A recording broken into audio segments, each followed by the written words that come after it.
Apologies for the intrusion. I'm Hugo. Let's just say I'm something of a collector. I've heard your video store is the most classy one in all of New Eridu, and I must say, it absolutely lives up to its reputation. The ambiance here is understated yet refined, elegant but still cozy. It's so soothing, like a steady beacon in the dark. I've also noticed some well-known individuals frequenting this place, including elite members from PubSec and HSO. Your achievements at such a young age truly impress me. Oh, you give us too much credit. Trust me, I'm being honest. I do find your store quite special. So, I guess the rumors about this place are true. Children of devils. What are you talking about? I'm not following. Am I imagining it? Or do you seem really nervous all of a sudden? Children of Devils is an old movie I've been searching for, but it's so niche I can't find a copy in good condition.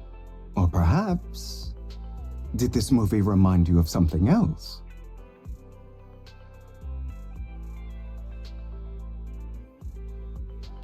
You're imagining it.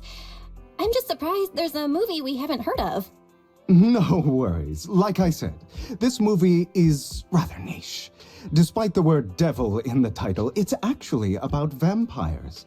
I'm sure you already know. Vampires were a popular fictional concept back in the old civilization. Typically, they are pale-skinned, well-dressed, exuding a mysterious and dangerous aura. But beneath their immaculate facade lie lethal fangs for draining human blood. You kinda look like one. I'll take that as a compliment. Too bad vampires don't actually exist in New Eridu. Oh, and I don't feast on human blood. In fact, if anything, I'm hypoglycemic. Anyway, back to the movie. It's about a man who unwillingly turned into a vampire, and after years of plotting, finally kills his evil father and ultimately dies in the process.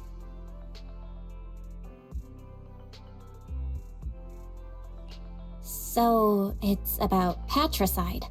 You think so? To me, it's more like a revenge story. The villain just happens to be the protagonist's father. Well, it's a shame you don't have the videotape I'm looking for.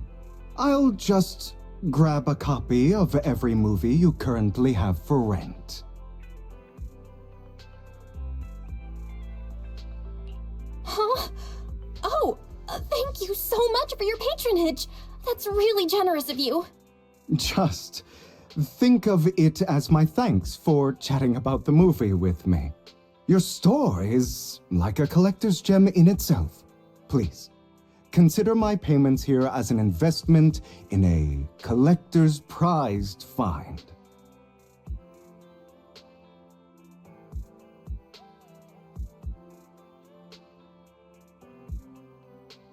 Your definition of a collectible is pretty broad, just as I'd expect of a collector. Because of my work, I happen to know some of New Eridu's upper echelon. Some even collect human organs. Just some rumors circling around. Hope I didn't spook you.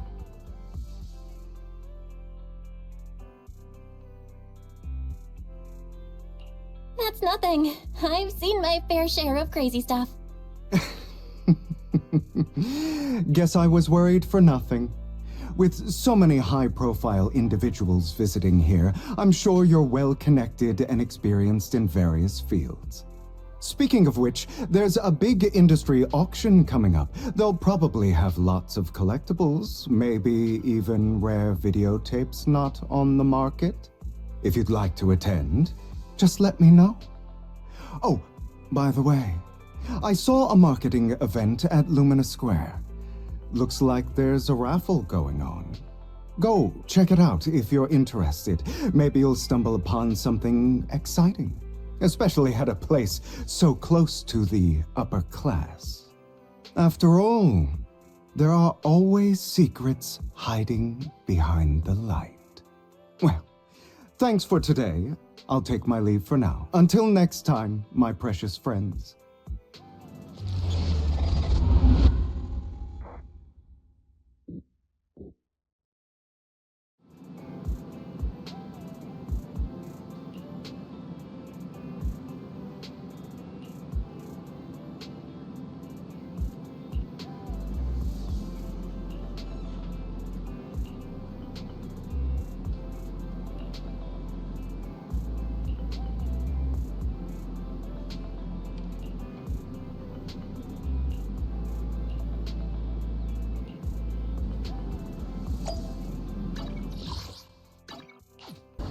You there! Why not come try your luck? All sorts of prizes are waiting to be won!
This guy looks so arrogant.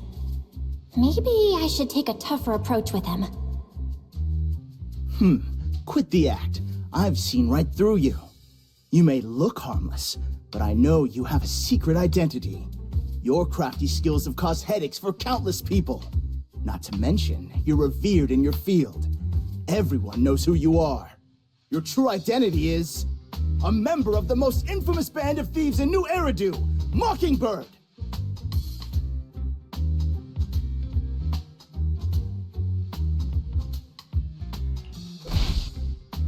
What do you know? My true identity is even more infamous than Mockingbird. What? You're even more evil than Mockingbird? No wonder you snatched my wallet! I know. Now might not be the best time to say this, but I'm genuinely curious about your true identity. Forget it. Clearly, you have no idea who I am. I'm Curtis Ravenlock.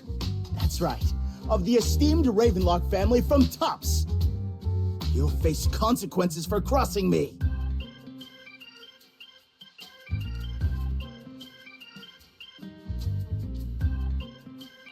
You're an esteemed member of Tops. Why join a raffle with us plebs? Offense is the best defense. Seems like you've got that down. I'm only here because my family sponsored this event. I just joined the raffle for fun. It's not like I actually need the bunny. Anyway, you were the only one next to me when I lost my wallet. It has to be you. Just admit it!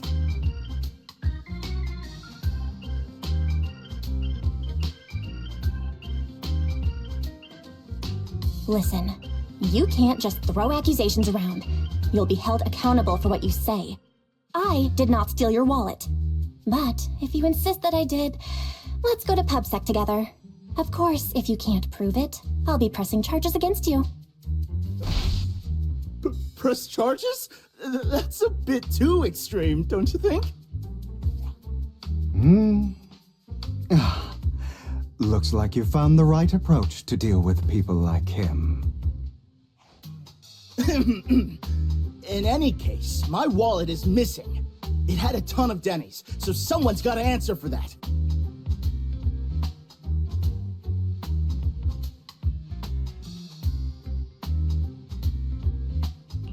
No one's responsible for your wallet except you. Let's be real. You're just trying to shift the blame. You! No one's ever dared to speak to me like that before.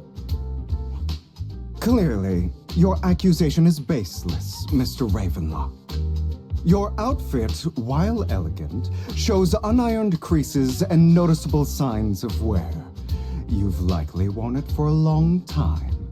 Plus, the wet ink on your cuffs suggests that you rushed straight here from your workplace. Likely so you wouldn't miss today's raffle. All in all, it's clear you're not well off and quite careless. Chances are you lost your wallet yourself, and it probably didn't hold much cash. Is that why you jumped to accuse others? Hoping to leverage your family name to make a quick Denny? That's utter nonsense! Regardless, you owe this person an apology. Damn it! You'll regret this. Just you wait! I really, really hate it when innocent people are wrongfully accused. But it's all over now. I hope it didn't ruin your mood. I still have some doubts. Did he really just drop his wallet? Regardless of what really happened, he got what he deserved. He should have known what would happen the moment he falsely accused you. People like that should have a taste of their own medicine. That sounds fair to me. Unfortunately, we don't usually see such fairness in our world, do we? That's why sometimes I don't mind resorting to unconventional methods to right the wrongs.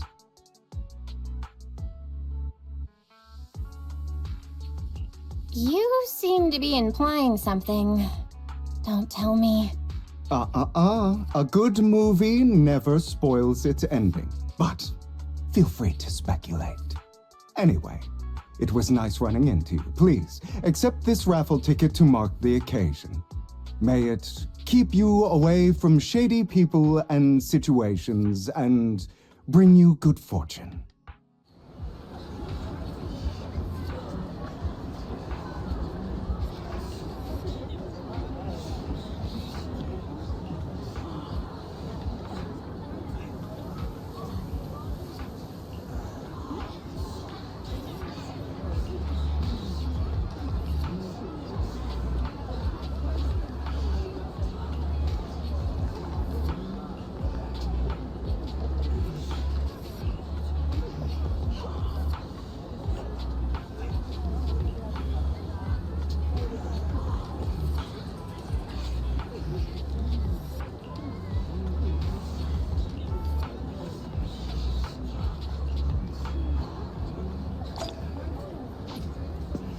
Anyone.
They're here with me now, sir.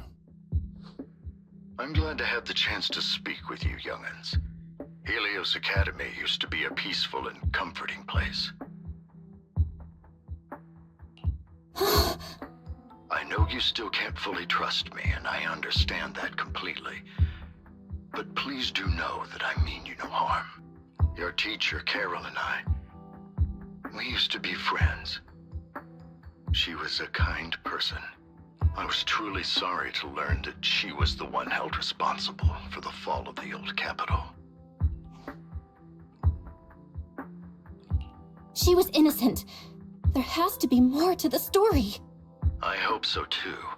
It's just that the fall of the old capital still weighs heavily on us all. But I believe you just got caught up in all of this. I'm sorry for what you've been through over the years. It must be tough. Sooner or later, we'll find the evidence to clear her name. Then I sincerely wish you success. The real reason I reached out to you is to tell you something very important. Something about your eyes. I stumbled upon some of the data Kara left behind. She spent much of her time studying ways to minimize the side effects of your eye implants. Teacher, she was always looking out for us. Yes, which is why I believe this was her final wish. As her friend, I want to see it through. Simply put, your eye implants are directly linked to your brain, and their functionality depends on your body's limits. As a result, the HDD system takes up a part of your body's capacity. This leads to certain issues, the most notable being that it suppresses your innate ether aptitude. I brought in a team of specialists to analyze Carol's data samples, and after some effort, they created a plan to upgrade the HDD system. After the upgrade, the HDD system will operate with significantly reduced power consumption, allowing for a substantial boost in your ether aptitude, or rather, a restoration to its original level. Do you mean that once the HDD upgrade is done, we'll be able to enter the Hollows ourselves without Eos? Exactly. You'll likely experience some discomfort at first, but you'll get used to it over time. I'll have the specialists from Marcel Group continue monitoring your physical condition to reduce the burden on your body and help restore your ether aptitude more effectively. Are you really giving us such advanced technology for free? Feels like there's gotta be some kind of catch. Besides, you must have known about us for a while, so why wait until now? I'm not asking for anything in return. As for why I didn't reach out sooner, truth is, from what I've learned, your eyes possess even greater power. Perhaps the power within you could affect all of New Eridu. But you must understand, power is a double-edged sword. It can be used against enemies or allies. As the mayor of New Eridu, I must ensure everyone's safety. So I hope you'll forgive my caution. I've been observing you for some time. That said, I'm confident to say that everyone at Victoria Housekeeping speaks highly of you. Miss Bell and Mr. Wise are both kind and honorable individuals. I believe they'll use their power for the right cause. Yeah, they're both good people. Thank you for your kind words, even though we have no idea what this power is. You're not just saying that to get our hopes up, are you? Of course not. It's just that I don't have much information right now. I'll let you know as soon as I do. Well then, I'll let Lycon assist you with upgrading the HDD system. Rest assured he'll guide you through everything. You should be able to follow him with your knowledge. If you would follow me.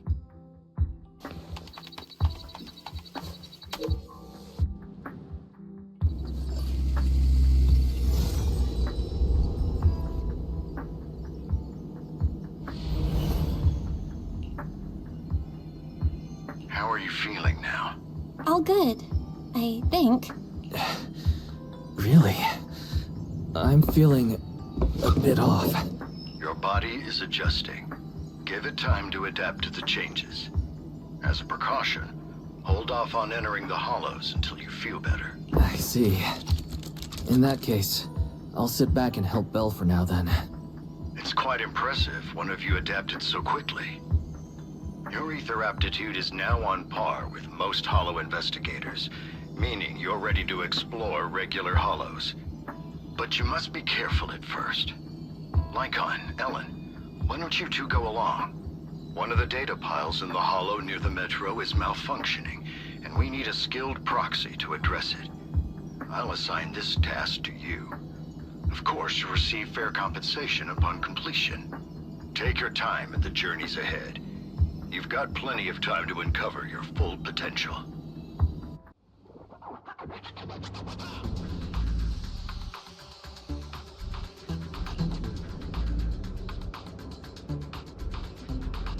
Master Proxy, the data pile that the mayor mentioned is in this direction.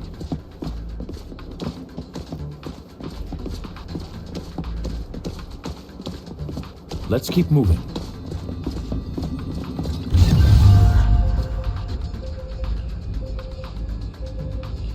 The data pile that the mayor mentioned is near that garage ahead.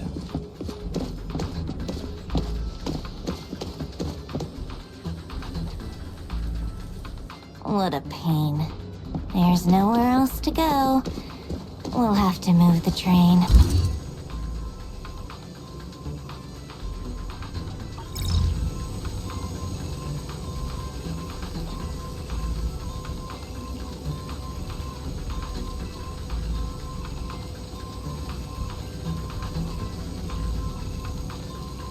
We should search for the passcode nearby to disable the laser, and then move the train.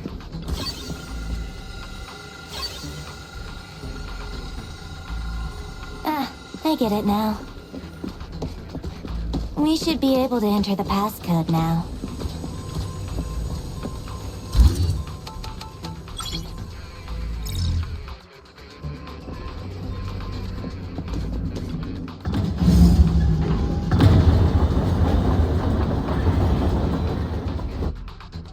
How are you feeling now, Master Proxy? Fantastic!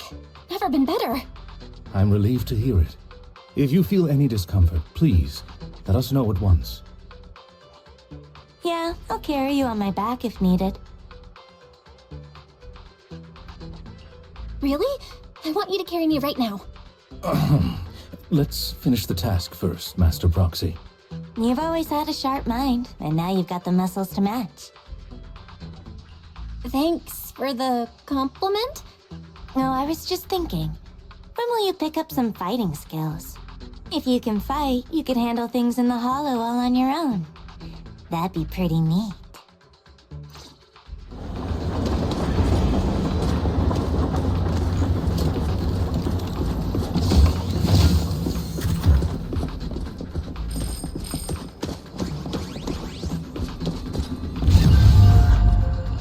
Master Proxy, the data pile is right up ahead.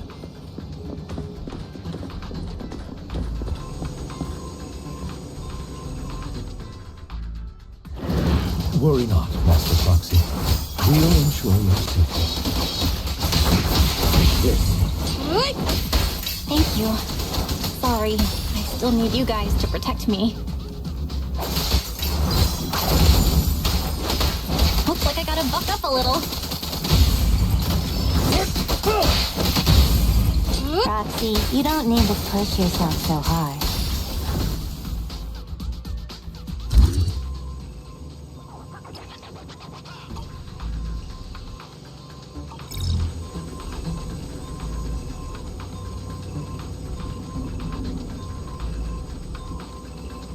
Oh, it's another passcode.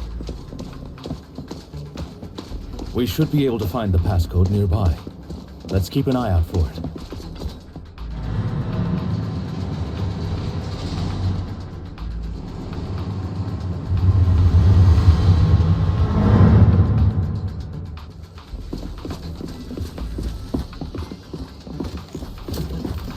Maintaining the data piles in the hollows requires a proxy with the utmost professionalism.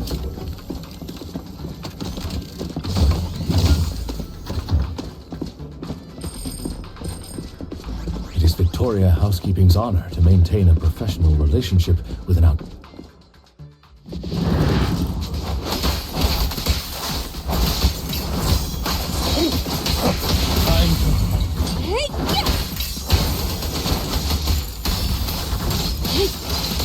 In position.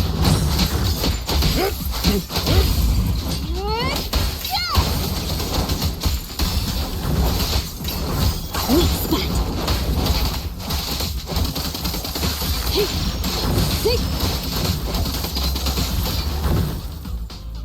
Master Proxy, let's take a look around this area. We might be able to find clues regarding the passcode.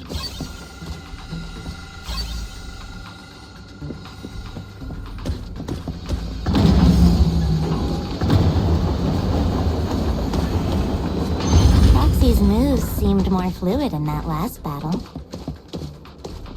Master Proxy, this should be the second passcode.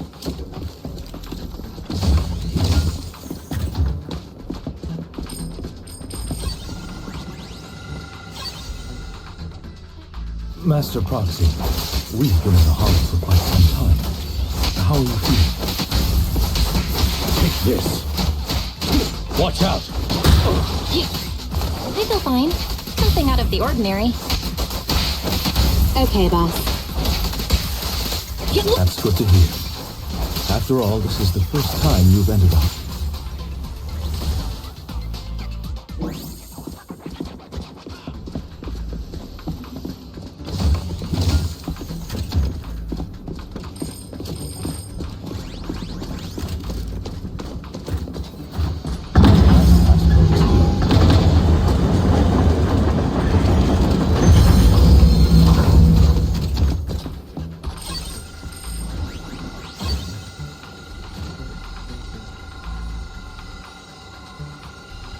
All right, that's all of them.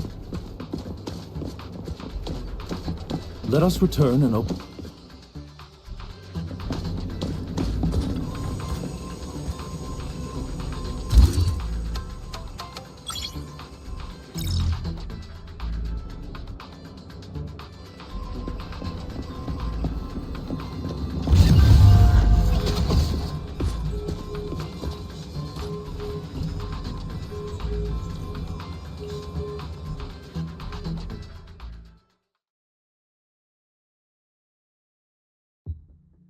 The mission was a success, sir.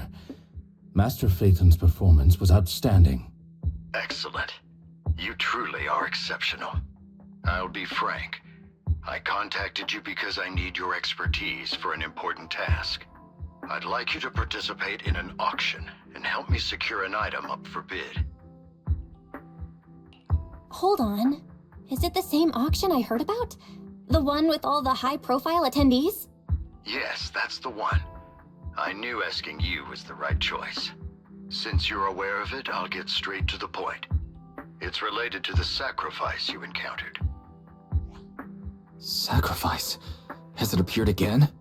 Remember the sacrifice you took down near the construction site? Public security did some research after retrieving it.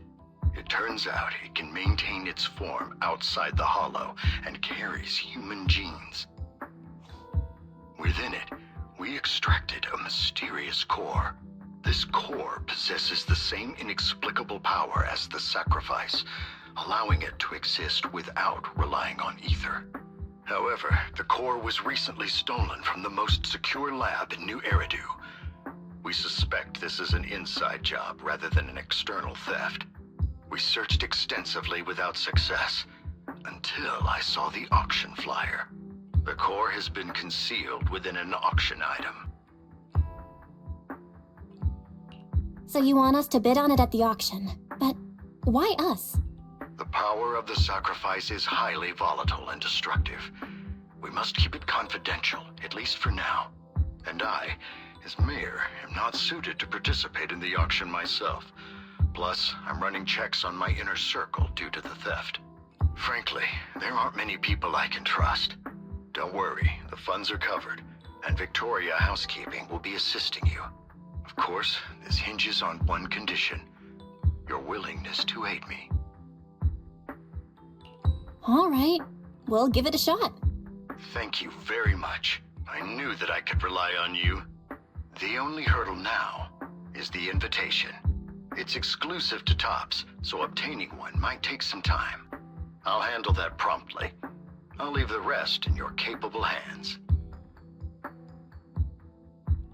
You seem a bit puzzled, Master Proxy. The relationship between the mayor and Tops seems rather delicate. You're quite perceptive. As you know, the roots of New Eridu's governance lie with the Mayflowers, while Tops is a conglomerate of companies. Power and profit often lay the foundation for conflicts, which is why securing invitations could be tricky for us. Things would be much easier if Tops weren't so involved. But worry not, Master Proxy. It may take some time, but we will overcome these obstacles. Now, if you've no further need of me, I'll take my leave. Have a good day.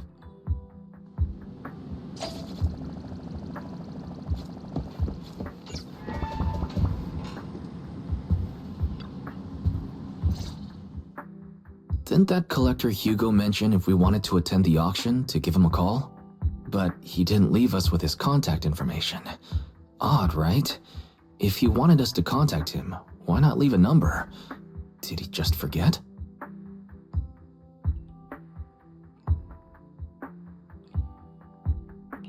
Maybe he did leave us his contact, but we missed it? Come to think of it, Hugo did leave us a raffle ticket, and said something weird. He said something cringy like, "There are always secrets hiding behind the light." Wait, don't tell me.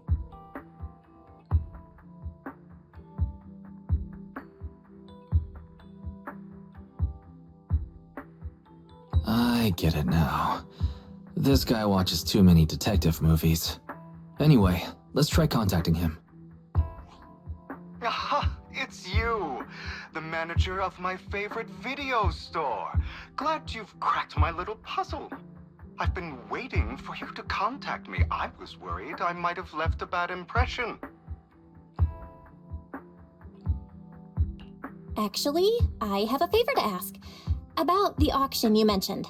Could you secure 2 invites for us? Ah, so you'd like to attend the auction? I'd love to assist, but unfortunately, I have some tasks at hand. But if you two can help me with my current task, I should be able to find time to get the invitations you need. What kind of task? Is it something I can handle? Nothing too dangerous, I hope. Don't worry, I would never put you in danger. Let's discuss the specifics in person. I'll wait for you at Dew Gardening Shop in Lumina Square. You've arrived, my friend. Punctual as always.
Good day, manager. Wonderful to see you again. You're as sophisticated and charming as always. About our previous discussion, I assume you've made some progress?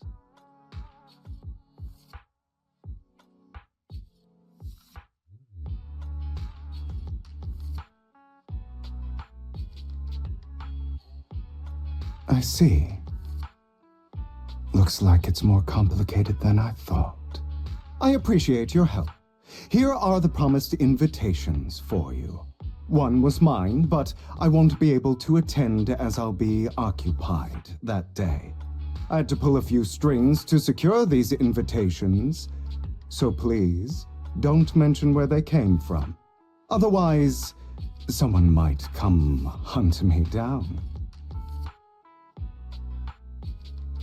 Wait, seriously? Is the auction really that dangerous?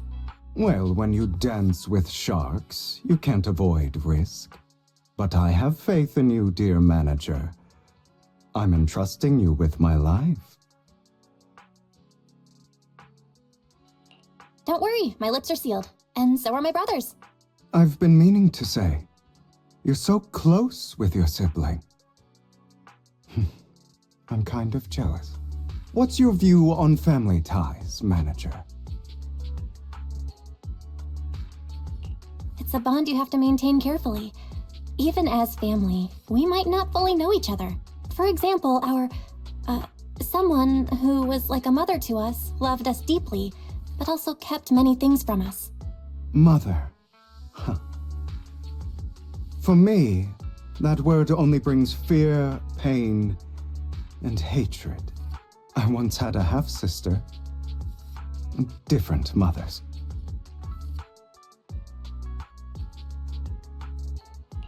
Had? Did you two fall out of touch because of an argument or something? No, we never argued. I would like to try, but it's too late. She's been gone so long. I can barely remember her face.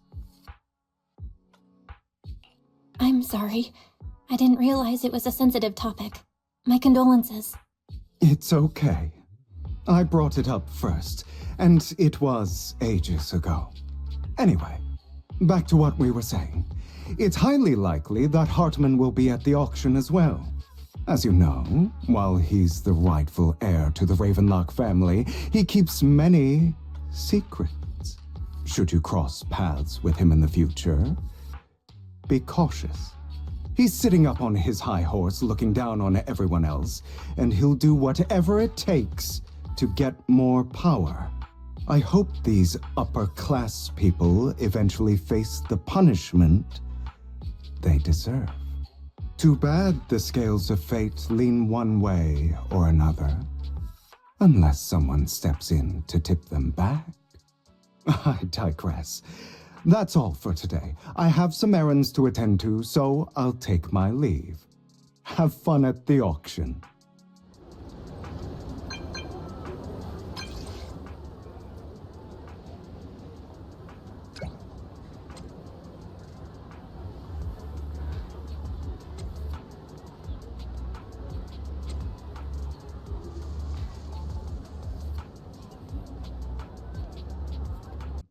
It is a pleasure to see you again, Master Proxy. It's been a while.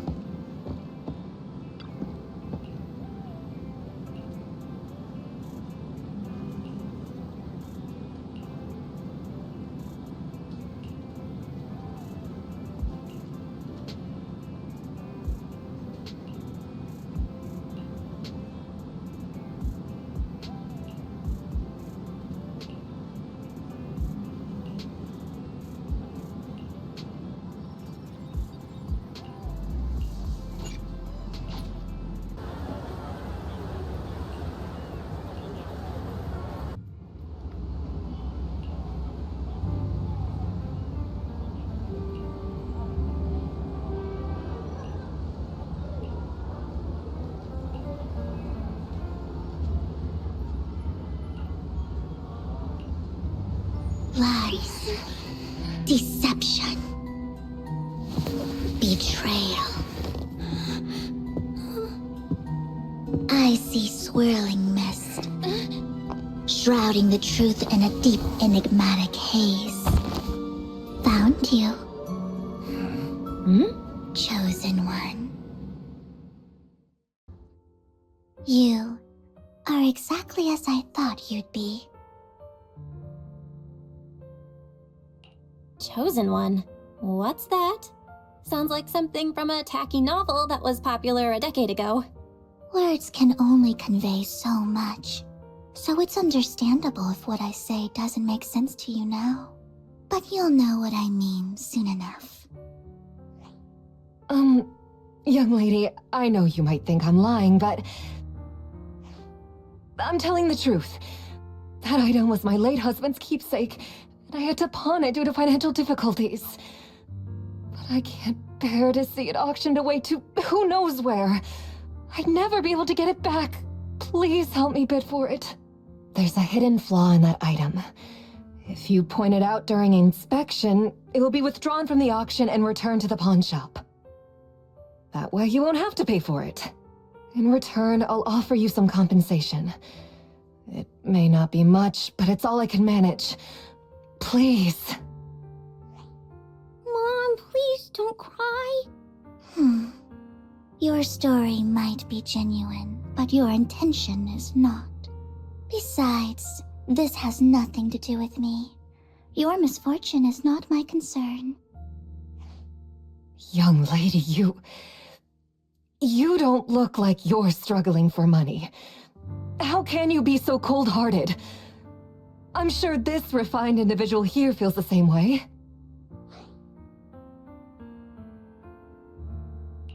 Huh? Are you referring to me? Yes, you! If you're willing, could you please... The auction is about to start. I'm not sure how you gained entry, but I'm sure you don't want to be driven out with your daughter. Ugh. And you? Here's a little piece of advice. Don't let your sympathy easily sway you in an auction like this. Otherwise, you might get swindled. I'm Vivian, by the way. Pleasure to meet you. Dear guests, the auction will begin shortly. Please make your way to the venue.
He may be from the Ravenlock family, but he's been entering the lottery in secret.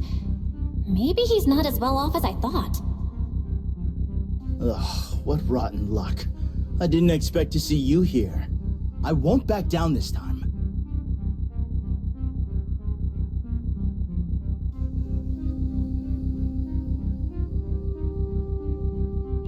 Well then, let's double our bid. Ugh, a commoner would never bid so high. Damn it. A strong move, setting the tone right from the start. You should just give up already. I'm dead set on getting this item.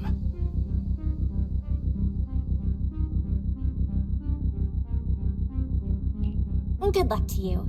Host, I increased my bid by 20%. Where could you have gotten so many Denny's? A solid move, but perhaps a bit too costly for me.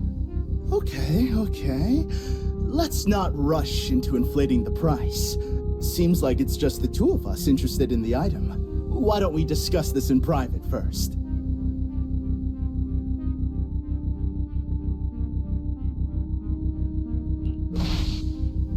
just let me have this one? I'll take this item, and I won't bid against you for anything else. Seems like a fair deal, right? Huh. That really is a great deal.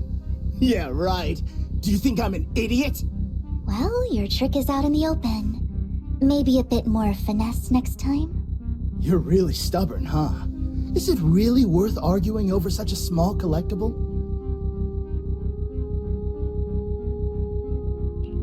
Sure is. The money in our pocket is our biggest advantage. Host, I'm raising the bid. The price is way more than it's worth. Forget it, I'm out. It's a bit overpriced, but it's still acceptable. Regardless, congratulations on your winning bid. Though, in my opinion, its aesthetic style is a bit ahead of its time. But as long as you like it, that's what matters. After all, the true value of art is in the love people invest in it. The next item is truly exceptional. The final creation of a legendary artist, the only one of its kind in all of New Eridu. The artist's tale is quite fascinating. Unrecognized during his lifetime, his works were discovered by art collectors after his death and became hugely popular. Because of this, authentic works are few and far between, making each one incredibly precious. And this stunning final piece, anyone who loves his work won't want to miss it. Without further ado, let's get started. Starting bid, 200 million dennies. If I can get it for under 500 million, I can still turn a profit. 300 million! If I'm not mistaken, Wise, isn't that the item the woman asked Vivian to bid on? Yeah, that's the one. If our budget allows, perhaps we should. 1 billion. Even if his final piece is a collectible of this quality, starting at 1 million right off the bat. Since she doesn't have to earn her own money, any bid is just a number to her. Was that Vivian? Wow, she just said, "Don't let your sympathy sway you," then went ahead and bid anyways. Yeah, but she can literally afford not to take her own advice. Ooh, this elegantly dressed lady certainly has refined taste and deep pockets. So, is anyone ready to challenge this young lady? Invest in the legacy of a talented artist who left us too soon. Its value could double in the future. I'd advise against it. I'm going to bid on this no matter the price tonight. This young lady is certainly very confident. Our time is almost up at 1 billion. Going once, going twice, going 3 times. Sold for 1 billion. All right, ladies and gentlemen, that concludes the first half of the auction. Please feel free to unwind in the lounge for a bit, as more treasures await in the second half. You have a strange look on your face. Despite her ruthless exterior, she's actually quite kind-hearted. Though you wouldn't dare think that, would you? Not at all. That's not what I'm thinking. You're not being honest, and I don't appreciate deceit. Just to clarify, I didn't assist that woman out of kindness, nor do I plan on giving up the item I just purchased, because it's nothing more than a common scam. A scam? So you're saying that woman is a con artist? They'll tell you a tragic story, begging you to help bid on a collectible at a high price. They promise a reward and guarantee the item will be withdrawn from the auction, so you think you won't have to pay anything. But the reality is, once you bid, the deal is done. No going back. And you end up shelling out a hefty sum for something worthless. So, why did you still bid on the item? I really enjoyed the story of that legendary artist. Art at its essence sells stories, doesn't it? I'm willing to pay the price for the stories I choose. That's another lie. Looks like you believed me. How did you figure it out again? Let me give you another piece of advice. Appearances can be deceiving. People often mask their true intentions. Sometimes, what you can't see is the real truth.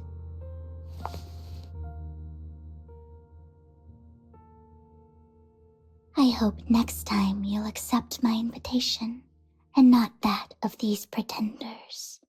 I'll see you soon, my friend of many secrets. Ladies and gentlemen, welcome back! Up next in our auction is tonight's showpiece, the one-of-a-kind Robe of Heroes! Legend has it that, long ago, this was a garment that only a hero could wear.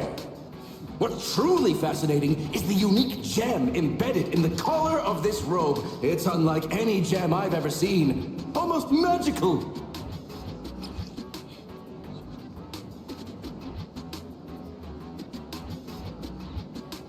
Wise, that gem's probably what we're looking for. Such an important item, yet it's just there on a piece of clothing, completely unprotected. How gaudy. This auction sure is busy. There's people of all sorts, whether they belong or not. Robe of Heroes. What a tacky name. Nonetheless, I'll secure it. In the name of the Ravenlock family. Yes, I see it. Seems authentic. Of course, I'll keep an eye on it.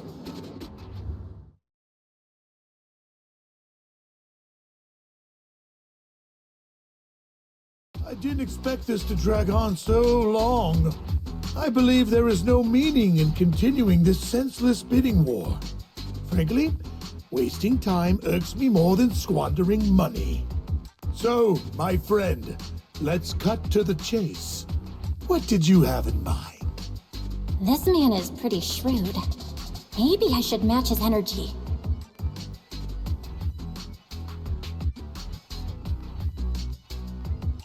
Perhaps a better question should be, what can you offer me? The ball's in my court now. Good. I enjoy conversing with people of sufficient intelligence. There are more antiques in this auction than just the robe. Why rush into this? You might find something else you prefer.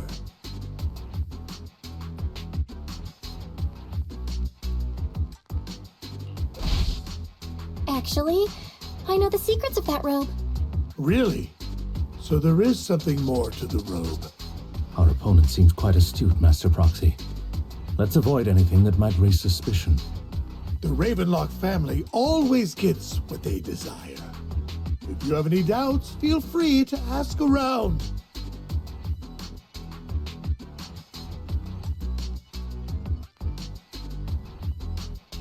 What a coincidence! I, too, always get what I want. You're quite confident. You know when to stand your ground. Well done. My time is valuable, my friend. I've already lost a significant amount of dennies talking to you. If I offer you a token of appreciation, let's say a hefty sum of dennies, would you consider backing out of this bid? In that case, if I were to give you a hefty sum of dennies, would you back down? I fear my price is beyond your means. It's been a while since someone dared speak to me like that. All right, since I can't sway you, we'll have to settle this with our financial power. But let me be clear. No matter how high it goes, I won't back down. Oh no. Though the mayor gave us a huge sum of dennies, I have a sinking feeling it won't be enough to outbid this rich jerk.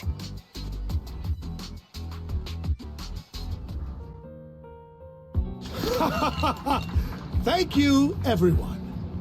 It appears I'm the final winner of this auction after all. Well, I'll be taking this masterpiece with me. Of course. I must extend my sincere gratitude to all of you. Damn it, we almost won! Ugh, denny-grabbing jerks. I got a message from Hugo. He wants us to... look up? What happened? Why'd the lights go out?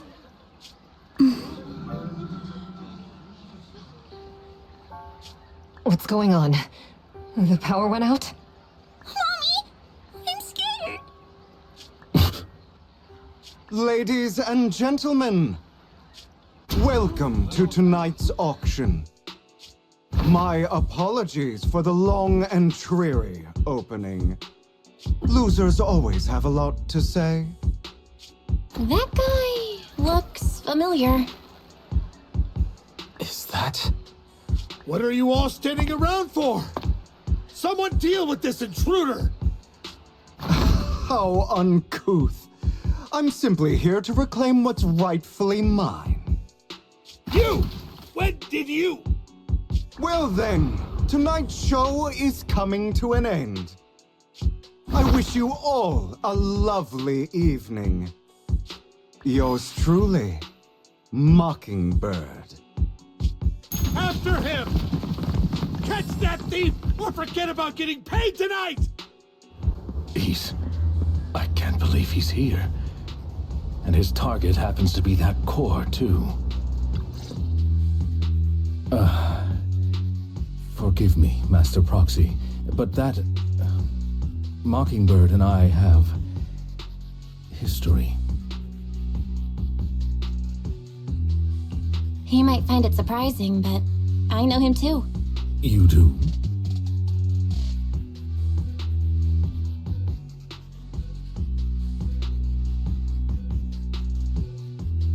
I see.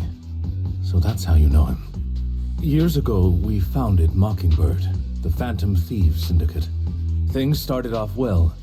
We were young, with naive ideals and lofty goals, and we pursued what we thought was right. But one night, that all changed. There may have been signs of what was to come, but no one noticed them at the time, or perhaps we chose to ignore them. Eventually, I left Mockingbird and accepted the olive branch extended by the mayor. The separation was, shall we say, less than amicable. And my dearest friend became my sworn enemy. Master Proxy, if I may ask, what do you think of Hugo? Though he helped us before, and he seems pretty nice, I can't help but feel something's off. He's a part of Mockingbird after all. Mockingbird has changed from how we envisioned it. And Hugo too, No, it's nothing. In any case, he's very dangerous. I'm still unsure of his intentions, but we cannot risk letting him have the sacrifice core. Based on my past experiences, I can likely predict the route he'll take to evade his pursuers and escape. However, this path lies within the Hollow. Master Proxy, can you... Let's head straight there. I'm feeling super strong right now. Very well. Please, follow me then.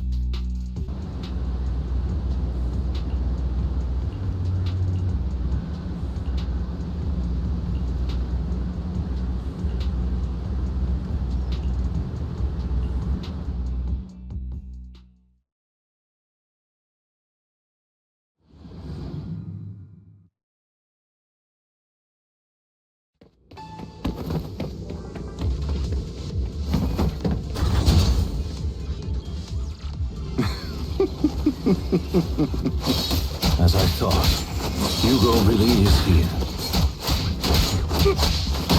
When we were still working together, he would often choose routes that were difficult to attack, yet easy to defend. Master Proxy, the layout of the port is complex. Ethereals may jump out from any corner.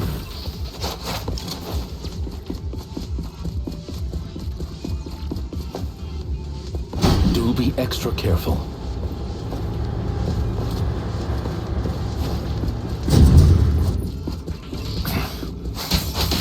There are so many ethereals, but they don't seem to faze him at all.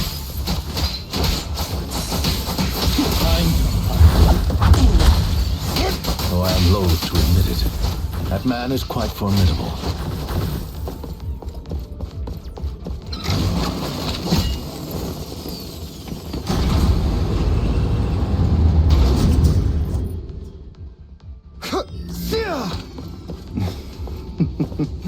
Goodbye.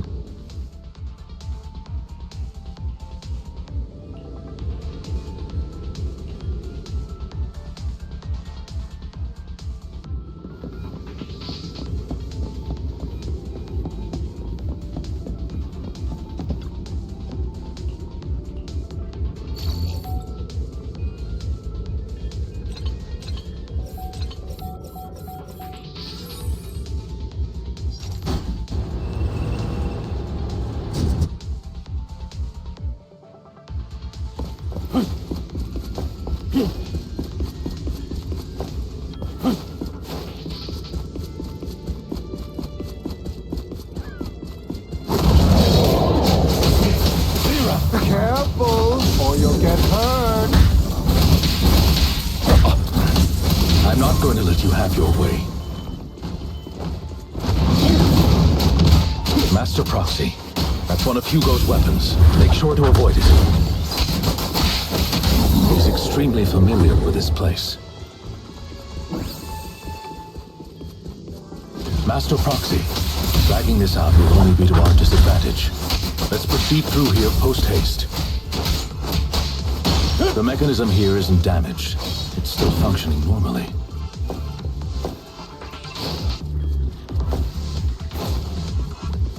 Something's not right.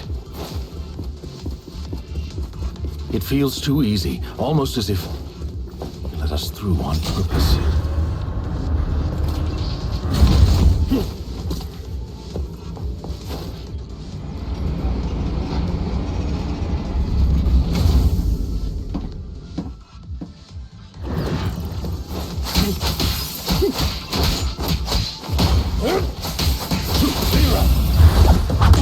Stay calm now.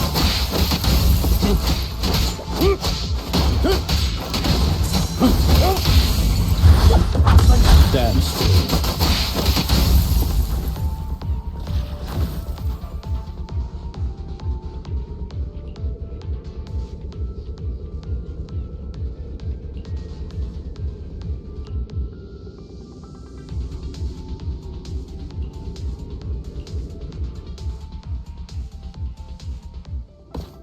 This must be the right way. Not to worry, Master Proxy. We'll be able to catch up to him soon. It should be this way.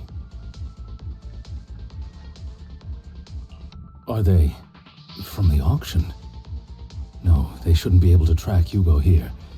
They're likely just hollow raiders. Back then, Hugo would typically retreat into a hollow after securing the goods. And as his partner, I'd be responsible for leading the pursuers astray.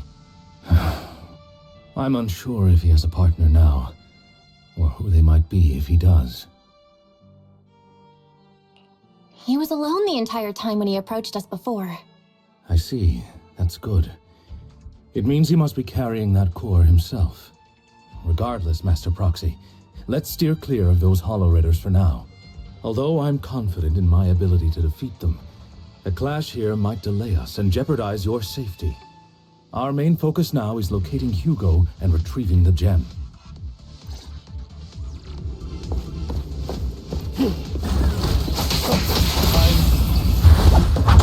Stay calm now.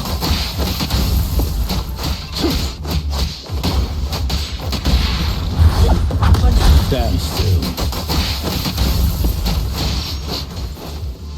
He should be nearby.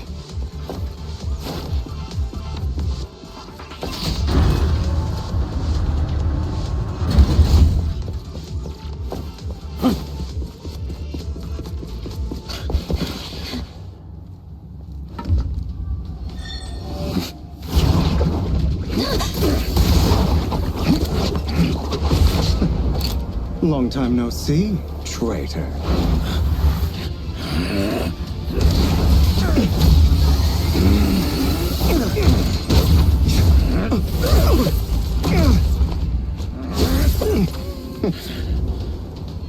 It was you who broke the oath, not me.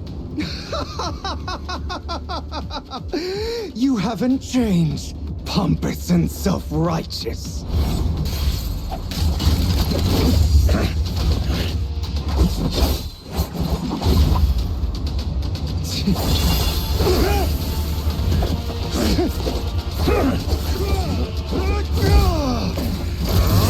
You're beyond reason! Both of you! Enough!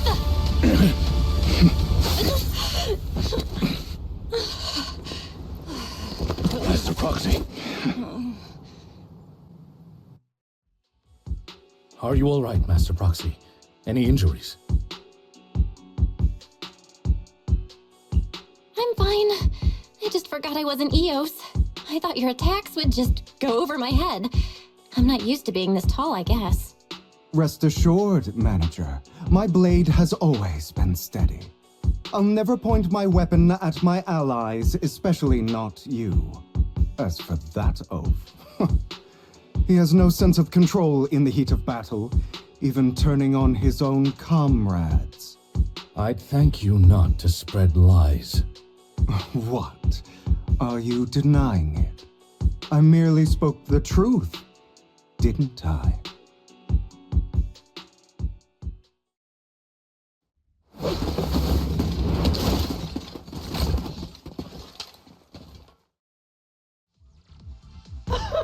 Thought we were in for a tough day, but it seems we struck gold in the end.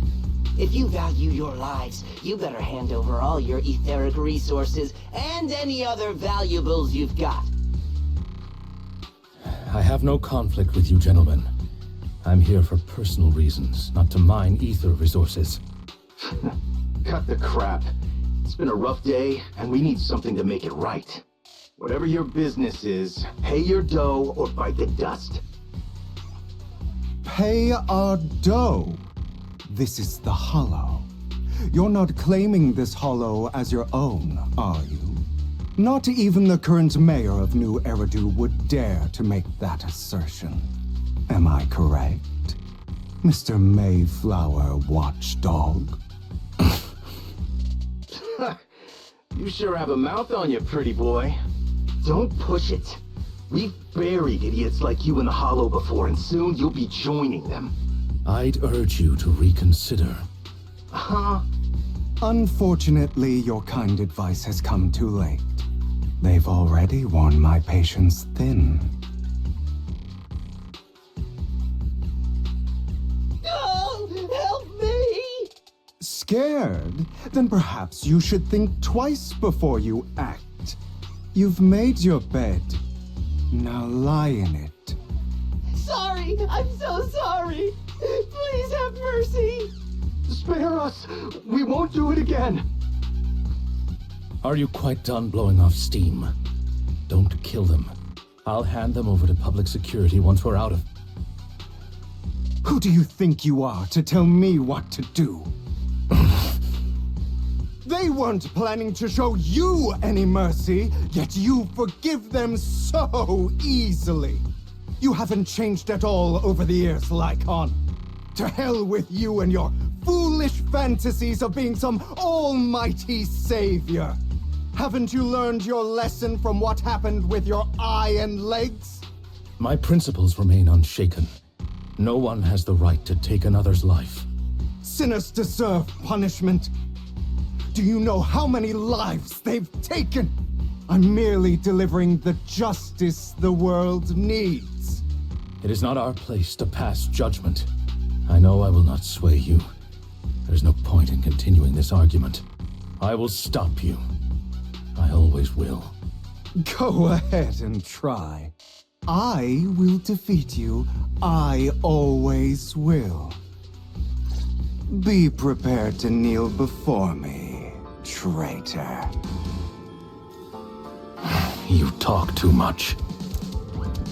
Trying to run, are we?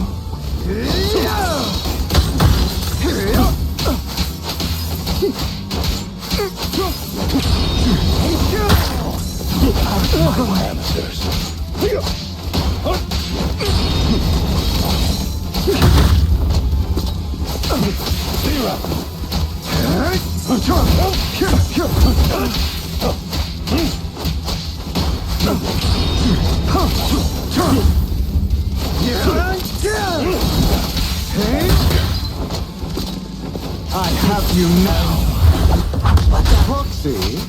Really? Do you two have to do this now? Cleanup's not finished. My apologies, Sir Manager, but I'm itching to teach him a lesson. Shut up. Amateurs.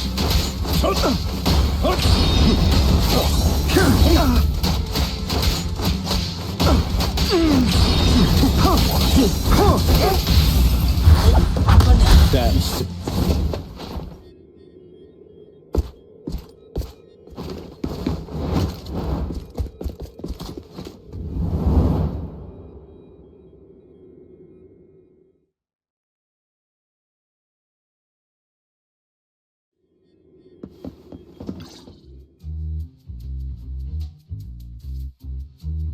Worry not. Mastery of my skills will come in time. But there's something more important I would like to teach you. Something about faith. Does a phantom thief even need faith? Of course. What else would we fight for? For wealth, fame, and power to stand at the top so nothing and no one can imprison us. Isn't that what everyone desires? Or perhaps, by faith, do you mean something asinine and empty, like justice, dreams, or friendship? Hilarious. Grow up, Lycon. It's time to let go of your naive fantasies of being some almighty savior. You just don't get it. All right, enough squabbling. What I'm trying to teach you is very simple. I may not walk the path of justice, but I do not walk the path of evil. There's too much injustice in this world, and there are times when it becomes necessary to right those wrongs with unconventional methods. Taking lives, however, is out of the question. Life is a precious gift, one that nobody has the right to steal. No one should have the authority to judge whether another lives or dies. Keep that in mind. I will. You don't seem convinced, Hugo. As you mentioned, this world is unjust. That's why we must strive to bring fairness to this world. Those who cause harm should face consequences, just as those who take lives should. But not all lives hold the same value. Sometimes, you may need to eliminate one if it means saving more. You're too proud. Your pride may lead you astray. I have my own path and beliefs, Jack. I'll determine for myself what's fair and unfair. Hey, watch your mouth. If it weren't for Jack, you'd be dead already. You're a smart kid, Hugo. Skilled too. You could easily take the life of a sinner. However, what if one day you found out you were wrong? What if that so-called sinner were innocent? Could you bring them back to life? I wouldn't make that mistake. To err is human. Everyone is bound to make mistakes. It's good you are open with your thoughts. I just don't want your troubled past to weigh you down. Because your hatred doesn't define you. It only eats away at you.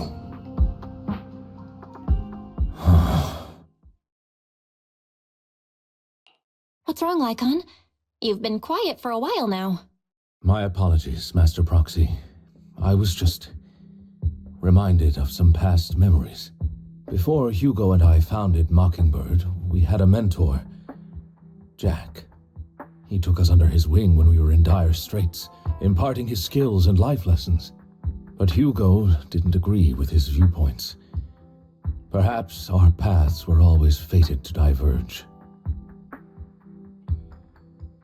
Okay, I'll admit.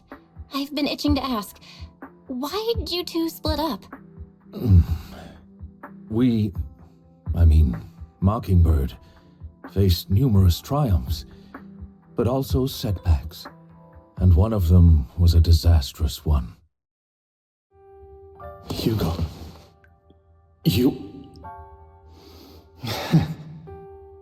Was this you?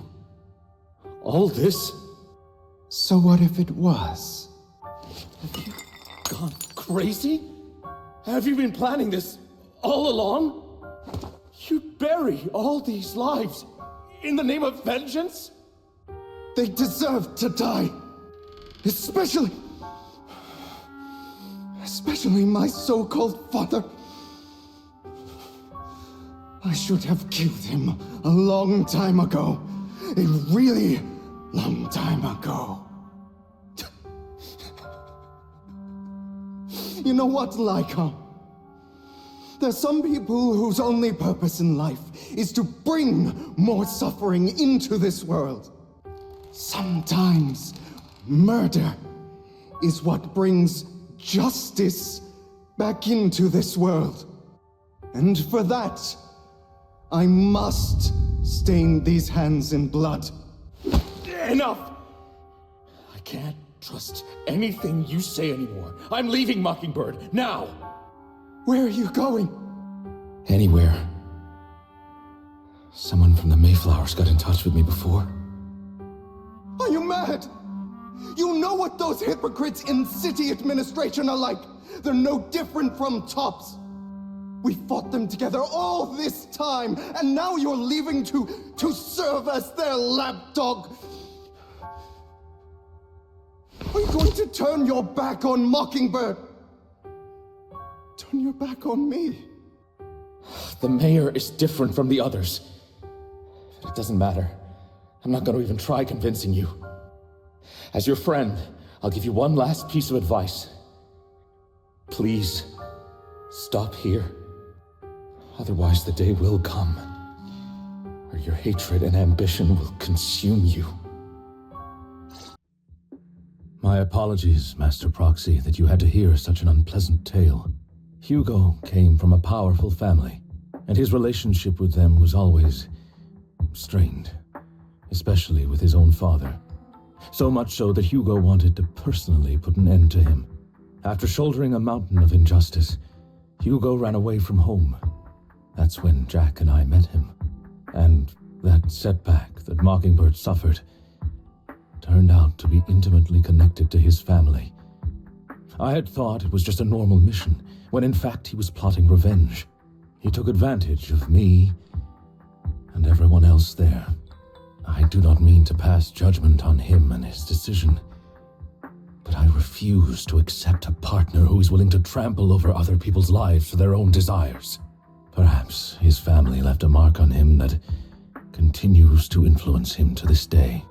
In any case, Hugo still has the sacrifice core. We should contact the mayor to plan our next moves.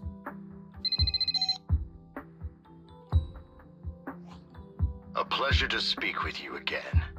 Lycon has already filled me in on Mockingbird stealing the sacrifice core. I'll deal with it. Anything else we can do to help? I mean, we didn't manage to complete our mission. No. You've done well. It's just not appropriate for you to get involved in what's to come. We've been through far more dangerous situations. Plus, we've dealt with Mr. Mockingbird before. So maybe we could help you. Really, I appreciate your kindness. It's just... Very well. Seeing as you're all people I know I can trust, I'm going to be frank. Not long ago, I received a letter declaring criminal intent. Sir. Lycon, I know you don't want to place them in danger. I feel the same way. However, I believe they deserve to know the truth. That letter threatened to use a sacrifice to take vengeance against the entire city of New Eridu. What do you mean by vengeance? I believe the person, or the organization, who sent the letter is planning to use the sacrifice to mount a large-scale attack against the city. Everything we've uncovered so far seems to support this hypothesis. As you know, the sacrifice's true power is a mystery and cannot be controlled if anyone attempts to use it as a weapon. This is no small issue. If this gets out, it'll send the public into a panic. Please promise me you'll keep things confidential. Then let us help out. We can do our part too. But it's like I said before. It'll be too dangerous for you. Whichever way you look at it, you're still citizens of New Eridu, and as mayor, it's my duty to protect you. Plus, Carol would be furious with me if I put you in danger. If she were still around. Anyway, I'm not at liberty to discuss this matter any further. Please rest assured that we will handle things properly as the administrative authority of New Eridu. That's right. Master Proxy, please trust us. So that'll be all for today. Goodbye for now.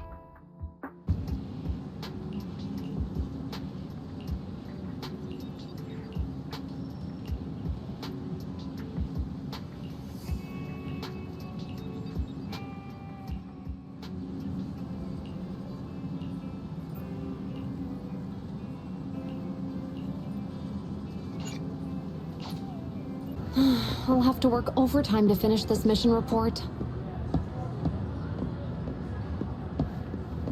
You're here!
Today's training.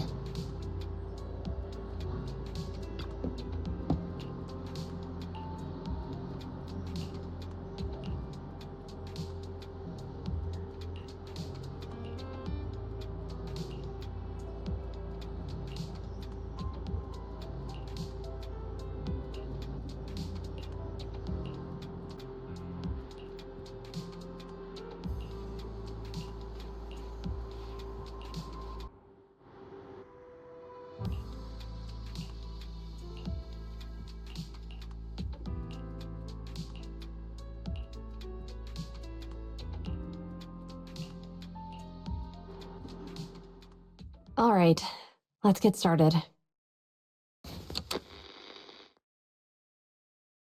I'm probably not getting out of this hollow, but at least this tape recorder still works.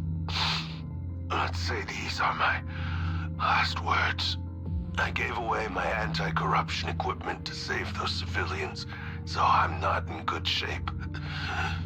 Unfortunately, we came up against a horde of ethereals right after that.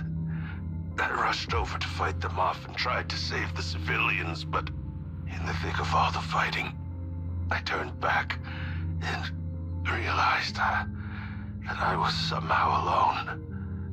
Nobody was behind me. Luckily, I managed to defeat the ethereals, but the wounds and corruption I sustained in doing so should be fatal. I don't mean to cast the blame at all here, and if any of my colleagues ever pick up this cassette, I hope that nobody is ever held accountable. It's just human nature. It's normal. I just have a few regrets. Oh, what's that over there?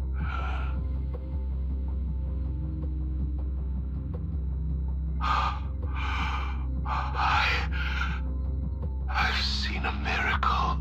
Yes, that thing is right. So long as humanity is in constant conflict against the Hollows, we'll never be able to grasp true power. Only by embracing everything. It's the only way. Only by embracing this power can everyone survive. Oh, Creator! Please, grant me this!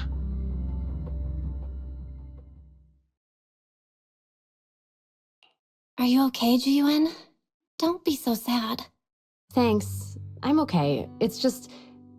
even though we had our suspicions, now that everything is out in the open, I can't help but feel a little... well, at least now I know the reason why he changed. What did Bringer see during the recording? Whatever it was, he called it a miracle. I saw the mission report from that incident. Bringer emerged from the Hollow unscathed, completely free from injury or corruption. Plus, I remember him rescuing a few civilians and walking out of the Hollow together with them. But if that's the case, then it's at odds with the audio we heard. Which one is the true version of events? It's possible that both are true. Like if Bringer actually met a real god that completely healed his body and helped him save the others. And that's why his mood changed so much. Why he started believing the Exaltists. Because he witnessed a miracle. That sounds like a reasonable speculation at this point. But it still exceeds the limits of what we know. In any case, it's a clue that ultimately points to the Exaltists. I'll keep pulling this thread and see where it leads.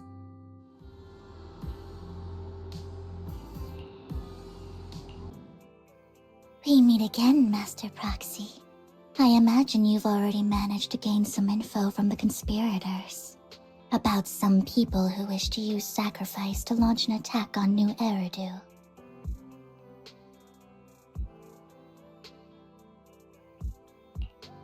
How do you even know about that?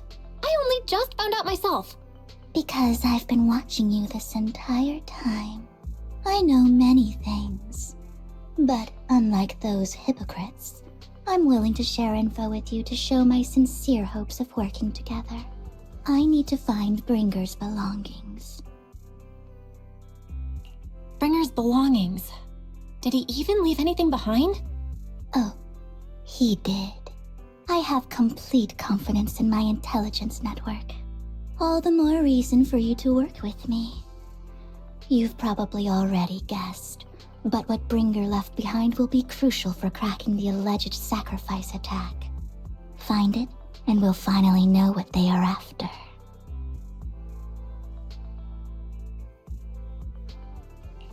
Who do you mean by they? The Exaltists, of course.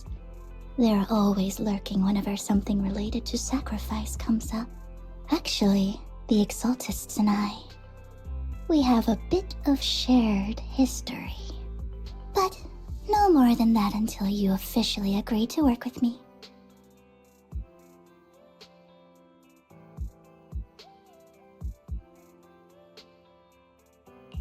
I'm still not sure.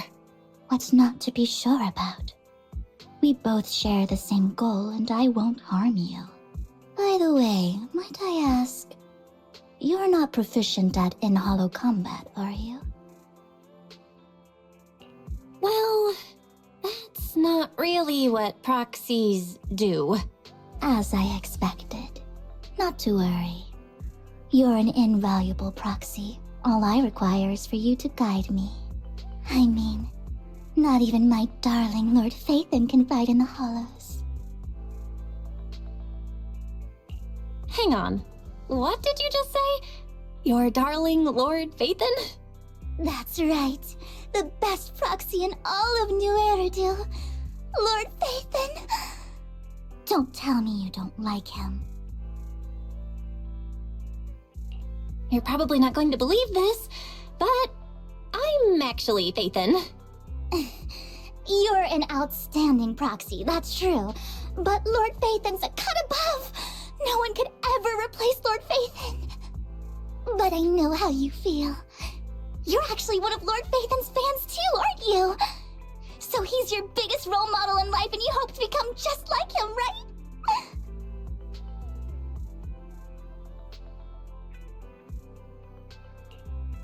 Fine, you're right. I'm actually a fan of Lord Phaethon. Then we're fellow fans! Wonderful. I feel so much closer to you now.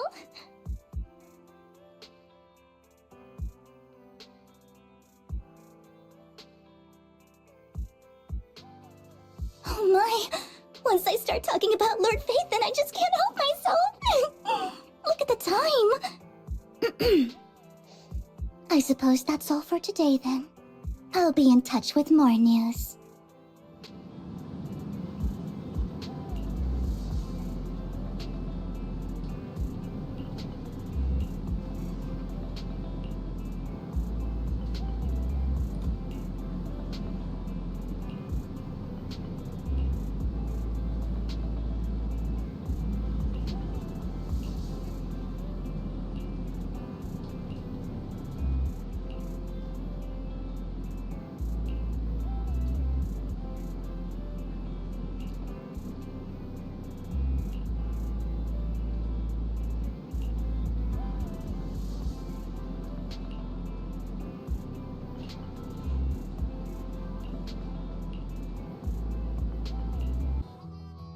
Proxy, you're here too.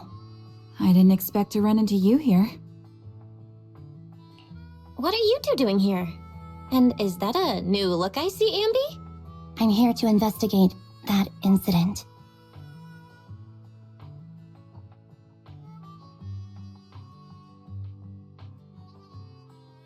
I've recently dug up some clues about the person behind the operation, but my key contact is ultra cautious and keeps demanding me to prove my identity.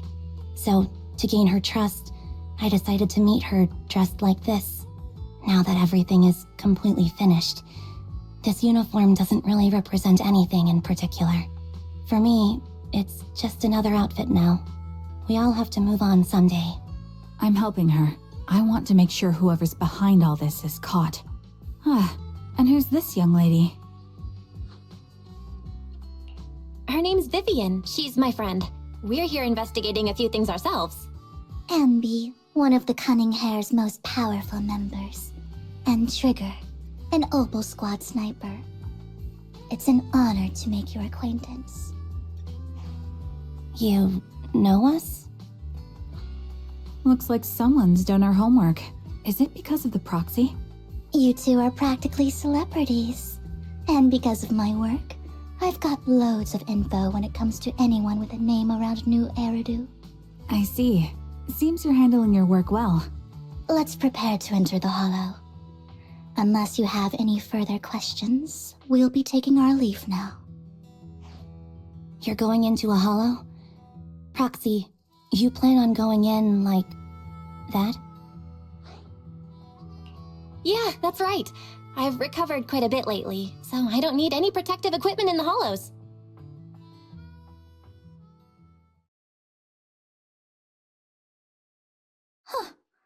Aren't you that lady from before at the auction?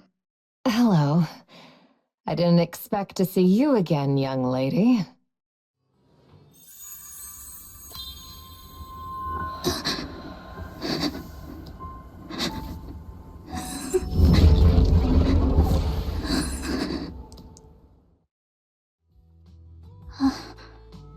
Vivian, are you alright? You look depressed.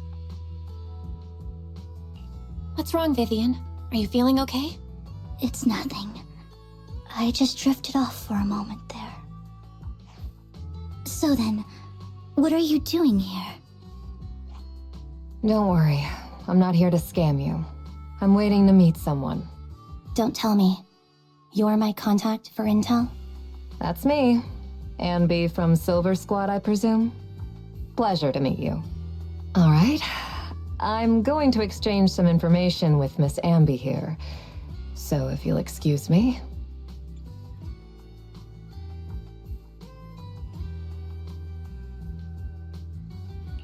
You're not looking so good. Everything okay? I can tell you later, but not right now. Okay, that's all the information I got for you. In return, I want you to do something for me. Take me into the Hollow. I left something very valuable inside. I have to find it. Seeing as we were just about to go in ourselves, why not join us? It's fine by me.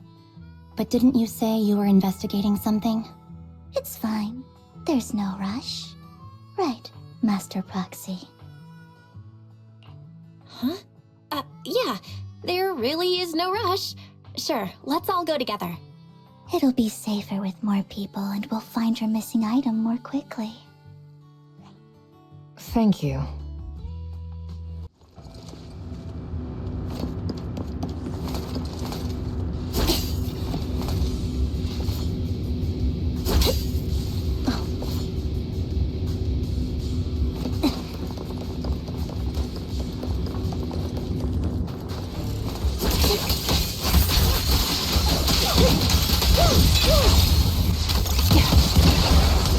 Recalibrating.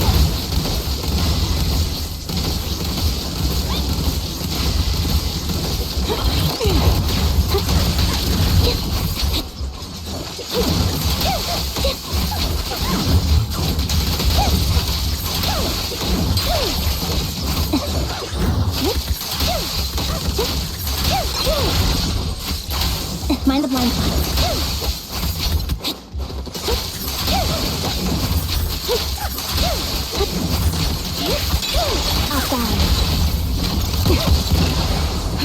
Ether vision activate. Now it's my turn to ask questions. What exactly is it that you're investigating?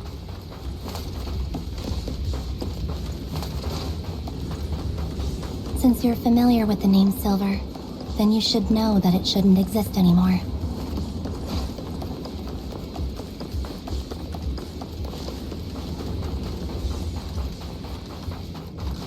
What I'm investigating has something to do with it. Firepower. Supporting position.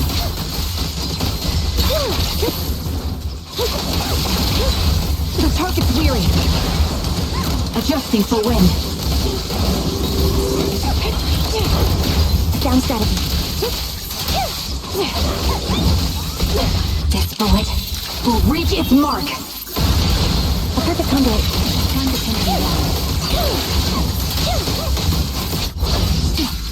Loyalty. Let's use that fissure to head to the next location.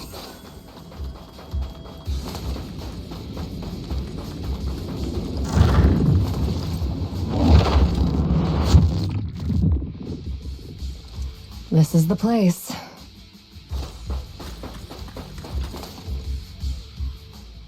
So, what is it that you're looking for? A ring. I was excavating ether here before and accidentally lost it somewhere. Please, could you all help me find it? It has to be somewhere among all this stuff here.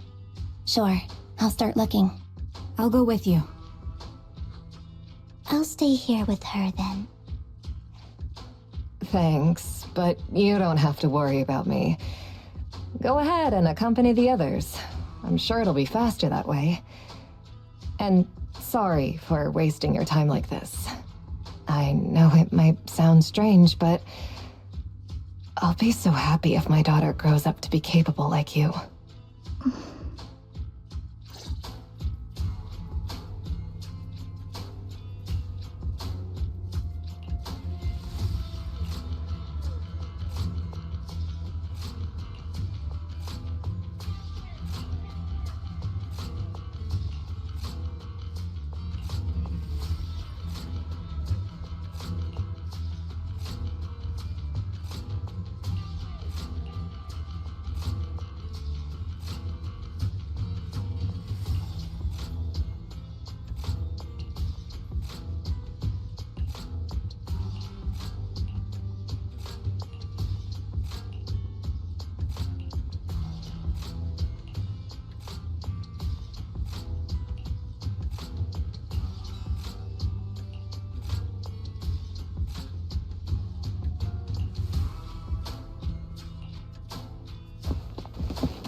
There's leftover food here.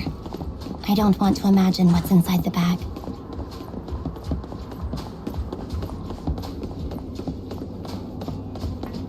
Neither do I.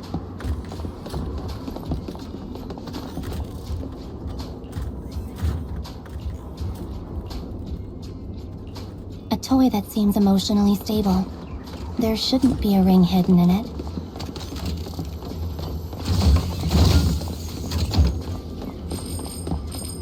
It's pretty cute.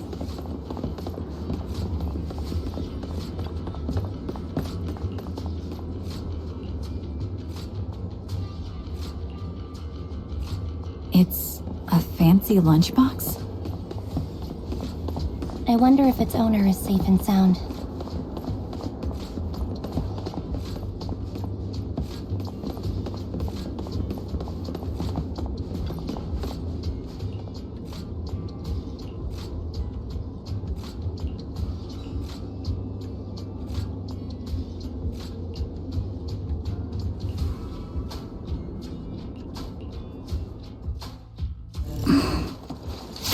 What's wrong, Vivian? You seemed worried for a while now.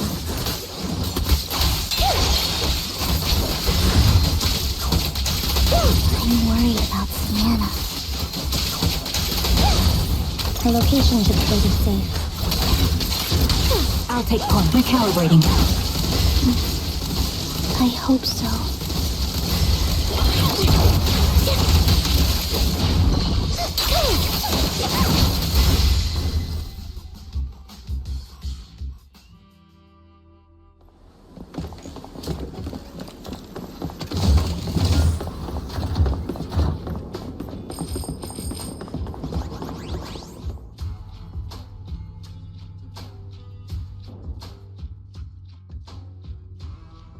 Her vital signs are gone. What happened? I guess this was her final scam. There's one thing I must remind you. Your time is running out. I'm not sure how you can tell, but you're right. I'm going to die in here. That's my plan. I'm very sick and don't have much longer.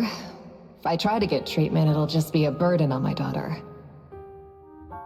So I scam my way through a bunch of physical exams and managed to take out a hollow corruption policy through Ravenlock Insurance. Once some time has passed, could you please take my corrupted body out of the hollow? That will secure a generous compensation package for my daughter. It's only what the Ravenlocks owe me. A pity, yes. But it's the only way I can squeeze it out of them. What makes you think that will help you? I just trust you will. I'm just awfully sorry you had to get involved in this. But it's something I must do. I have to leave something behind for my girl. I have to give her a chance at life. If it's okay, could you also please pass a message to Mira for me? Tell her, don't worry. Even if Mommy's body is corrupted, withers away, and turns to dust, my love for you will always be there. Thank you. You're a good kid.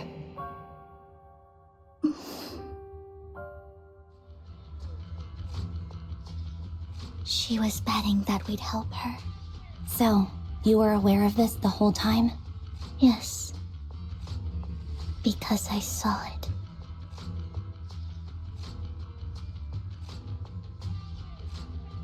You might not believe me, but I've had this ability to see the future since I was a little girl. But the things I see are always something bad. Plagues, deaths, disasters. That's all I've ever been able to see. It's all that kid's fault! She's seriously jinxed. I always try to avoid her. Otherwise, she'll say something rotten that ends up coming true again. Prophecies, she says. Like she's not the one bringing the bad luck upon us. It wasn't me. I didn't do anything. Sorry. I'm sorry. What good as saying you're sorry? Things like this keep happening every time you open your mouth. How unlucky. She shouldn't be here. Nobody wants her around. If only she would just disappear. I just wanted to warn you all. I'm sorry.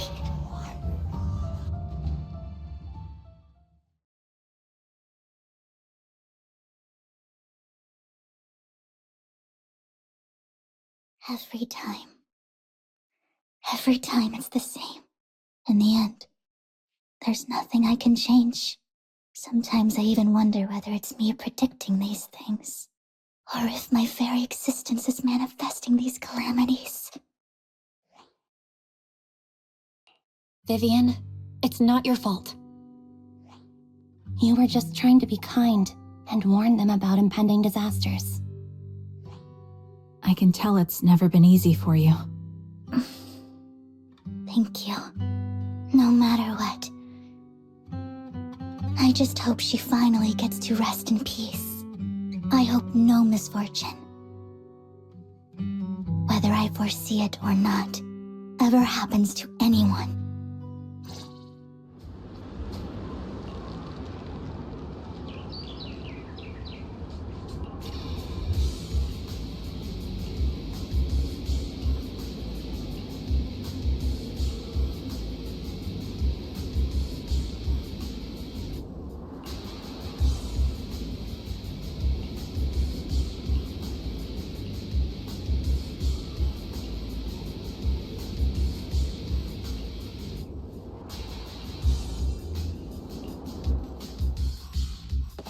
Proxy, do you believe that the future can be changed? Whoa, that's kind of an out-of-the-blue question. Let me think. I think it... In my memories, this has happened countless times already. Yes! Adjusting for wind. I only see misfortune. Why can't I even have a sliver of happiness?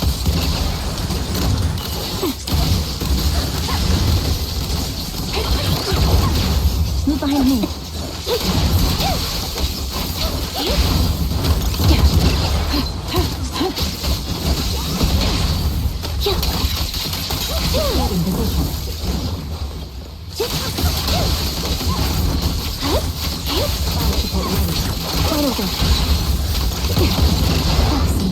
The fissure that we're looking for is up ahead.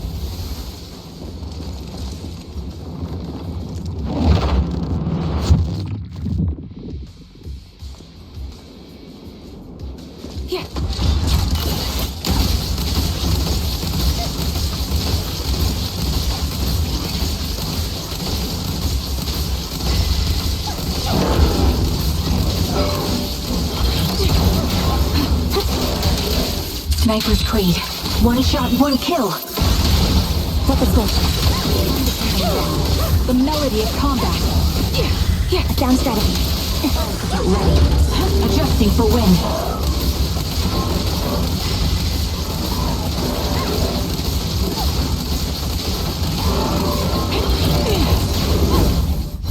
Evolve.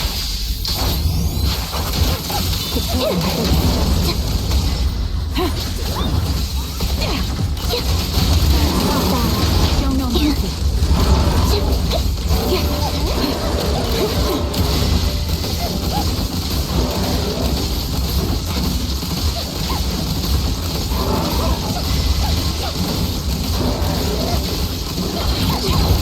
Right on cue.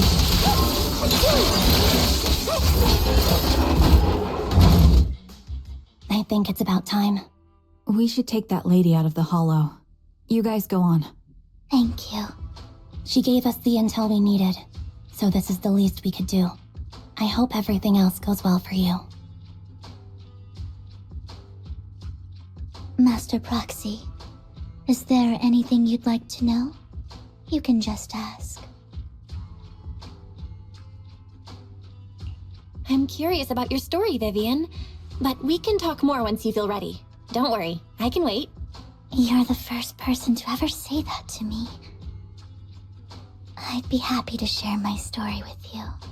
These premonitions I see are not within my control, and they always come to me in a flash, like a flood of images in my mind.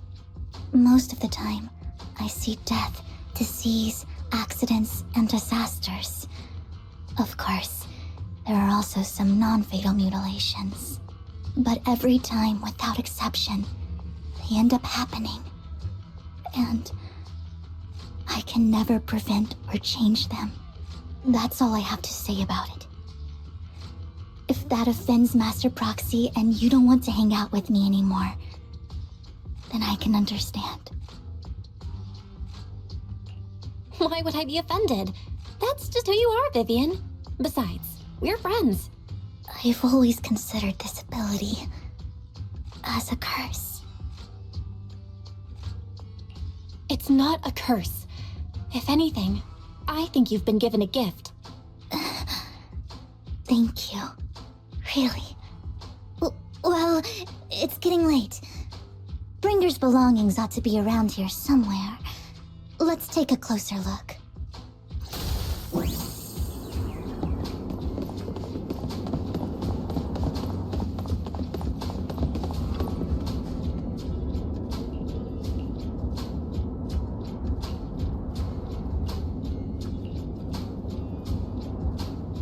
Looks like it isn't in here.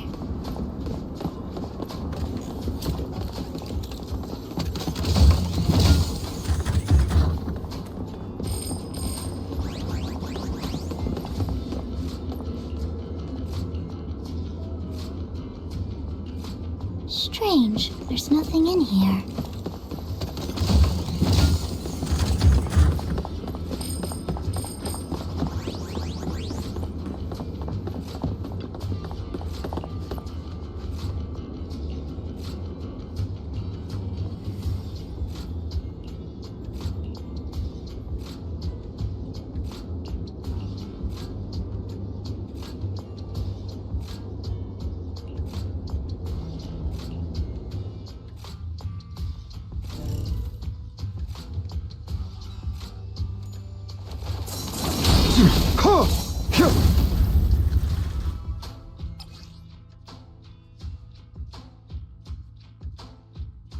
This is it. This notebook is what Bringer left behind. But I don't know what these markings on it mean.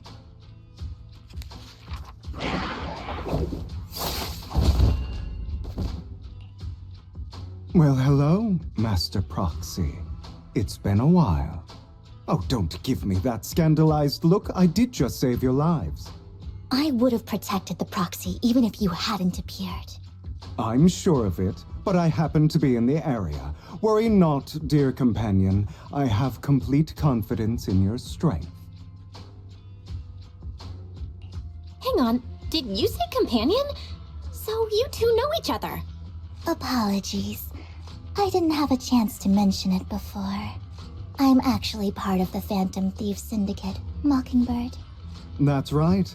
I was only able to slip in during the auction thanks to some help from Vivian backstage. So, the whole time, you were only bidding on the collection so you could get backstage and mess with things? I warned you before. You can't rely on appearances. Don't worry, Master Proxy. We don't have any ulterior motives here.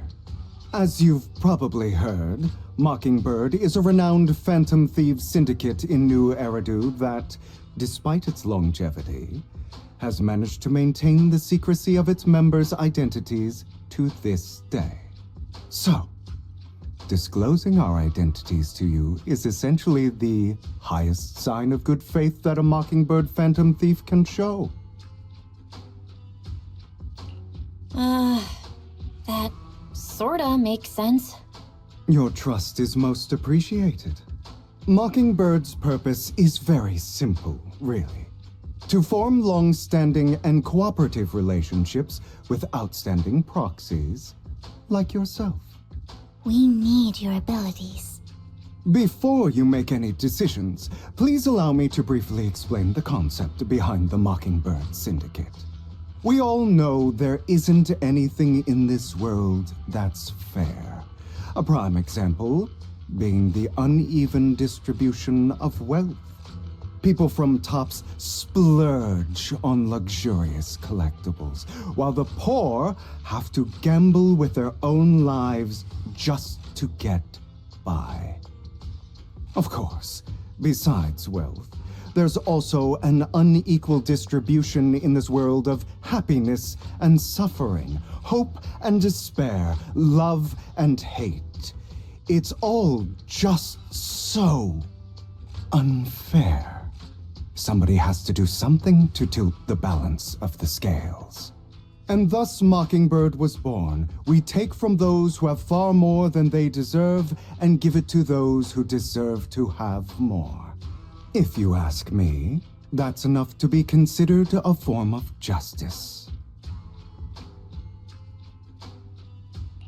I don't really agree with this form of justice.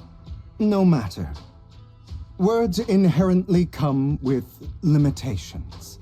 I intend to let my actions do all the talking. However, aside from these philosophical considerations, we also have a crisis on our hands to deal with. As you know, the Exaltists are plotting to use the power of sacrifice to launch an attack on all of New Eridu.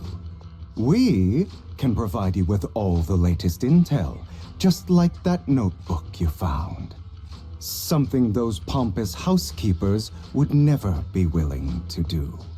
And the most crucial part of this whole game, the sacrifice core, is currently in my possession. I think that makes this a highly competitive deal. We share the same goal for the moment, stopping the impending disaster from playing out.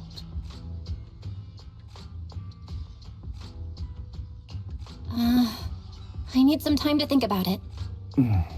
How about this? If you still have misgivings about our upcoming cooperation, then why don't you bring Lycon along with you? He's got the support of the mayor's office behind him, and his presence alone is enough to keep me in check. That would put you more at ease, right? Of course, you're welcome to bring some other friends along, provided they aren't from public security or HSO. Well, if you're willing to let my friends come along, then you've got a deal. Great. It's a deal. By the way, Proxy, this is for you.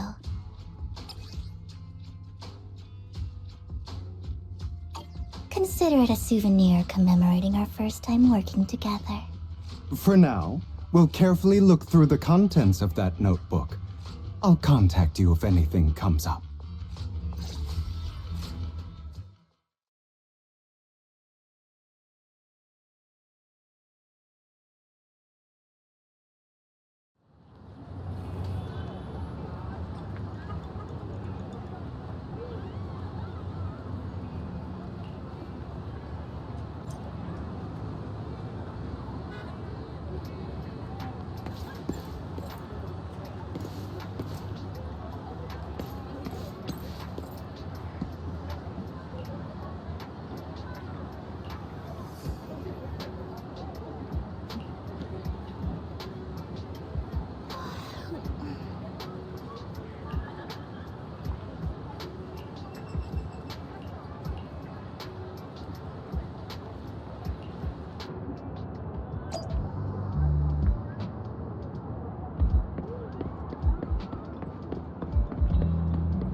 How about it?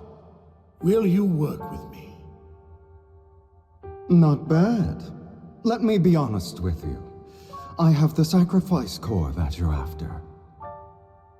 I am Mockingbird. So it's you.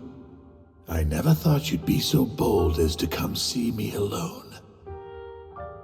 Relax, my friend. As you know, if I can sneak into such a heavily guarded auction, then naturally, I can just as easily slip away right now. I'm here with the sincere intention to seek cooperation. I can give you that sacrifice core. And what do you want in return?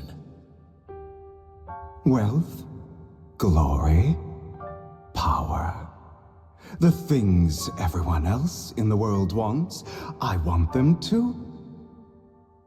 And I'm confident that as the current heir to the Ravenlock family, those are all things you can give me. Then you've certainly come to the right place. My family is working on a big project. If things come to fruition, Ravenlock's status in Tops will significantly improve. At which point, I'll be sure to leave a spot for you. Naturally, as an outsider, you're precluded from handling any of our core business. But profits from the scraps alone will be enough to set you up for life. Mr. Hartman, I think you've misunderstood me. I have no intention of joining the Ravenlock family. In fact, I have an art gallery under my name that does pretty well for itself. I was hoping you could recommend me for Tops. You want to join Tops? That's easier said than done. Even for a family like ours, it would still require significant effort and... Just answer me yes or no. I don't think either of us can afford to waste time. I understand. Yes, you have my word. But in exchange, you'll have to give me the sacrifice core first. I'm sorry, but I'm afraid I can't. I've already hidden it somewhere safe, a place nobody else but me knows. You don't want to put all your chips on the table when dealing with Tops. I know that far too well. Then that means I also need to keep an eye out when working with the infamous Mockingbird, right? Mr. Hartman, I should remind you that I stand before you undisguised. Coming from a phantom thief who's never publicly revealed his identity, shouldn't that be sufficient assurance? If I betray you, then you merely need to lift a finger to wipe me from the face of this world. You do make a valid point there. In that case, you have a deal. I appreciate your trust. Why don't we celebrate our new partnership with a toast?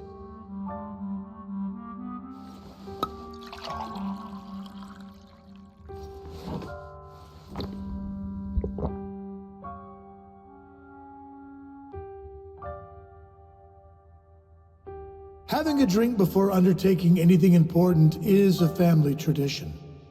It's good luck. As an outsider, it's a real honor. By the way, you aren't the only member of your organization, are you? Shouldn't all your companions agree to this deal first? You don't have to worry about that. I'll make sure she agrees. Otherwise, I'll get rid of her too. Seems you'll do whatever it takes to get things done. Great things lie ahead for someone like you. All right, let's leave it at that for today. I'll contact you about what to do next.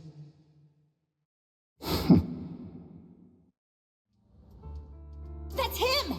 He's the one who killed Serena! She was the only one who was ever any good to him, right? That's how he repays her? That's why they say once a mongrel, always a mongrel. Just look into his eyes. Father! We have to punish him! Serena had been ranking ahead of him. Hugo must have poisoned her water so he could pass her. Pure evil. Typical for an impure bloodline. He should have been kicked out ages ago. Hugo, did you do all this? Yes, it was me. I killed her. He admitted it! Father, he must be expelled. He has no right to live under the same roof as us. Why don't we reunite him with Serena then? Nobody would ever know. Hugo, well done. My children, how many times have I told you before? In this world, only the most ruthless, cruel, and unscrupulous of people ever make it to the top. Like Hugo here, who was willing to murder his only true loved one without a second thought. Only someone with the means and the gumption to do that is qualified to be my heir. But I... It's all over now, and the results are obvious. The winner of this month's assessment is Hugo. As for the rest of you, go to the usual place for the punishment you deserve. But Father, before this, I was number one. As I've told you before, there's only room for one winner in this family. You're still a loser, even if it's by the smallest margin. And there's no reason for a loser to exist. This is all for your own good. Do you understand? Go on now. Receive your punishment for the sake of the family. Yes, I understand. I'm sorry.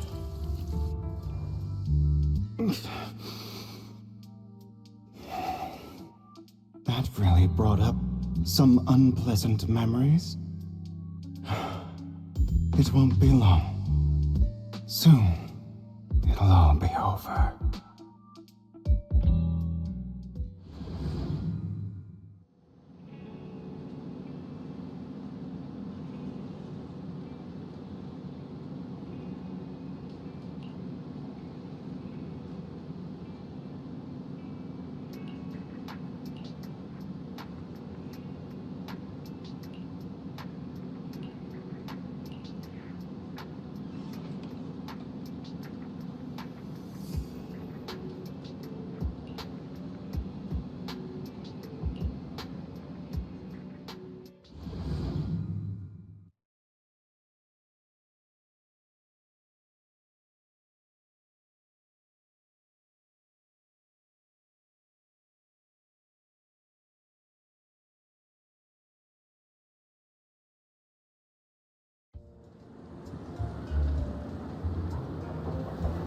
Thank you for escorting me here, Proxy.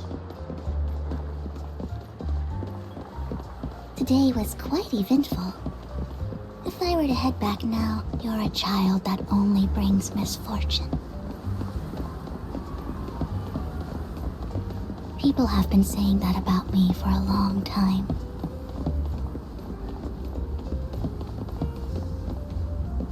I used to feel hurt and resentful. But now that I think about it, it's perfectly normal for people to react that way.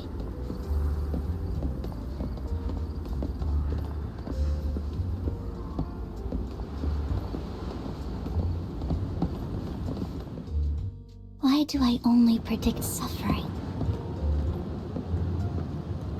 If I could predict happy things, joyful things, would people like me a little more?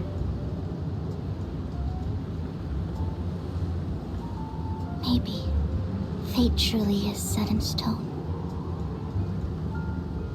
Often, I want to help these people avoid their miserable fates.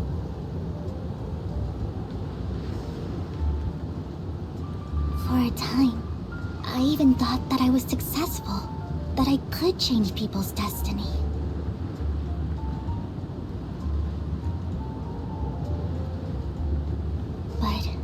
It was all an illusion. In the end, I couldn't do anything at all.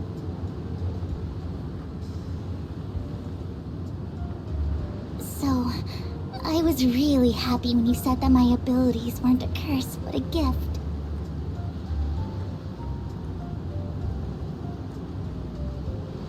Thank you, Proxy. I'm so glad to have met you.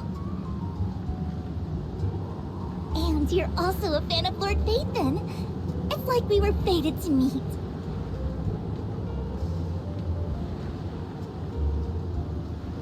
I don't know why, but I feel completely at ease when I'm by your side. I feel like I'm free from judgment, from blame.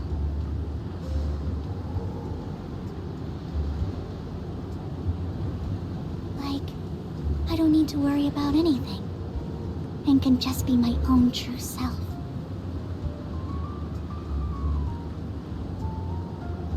Perhaps people really do possess an aura, and ours just so happen to be extremely compatible.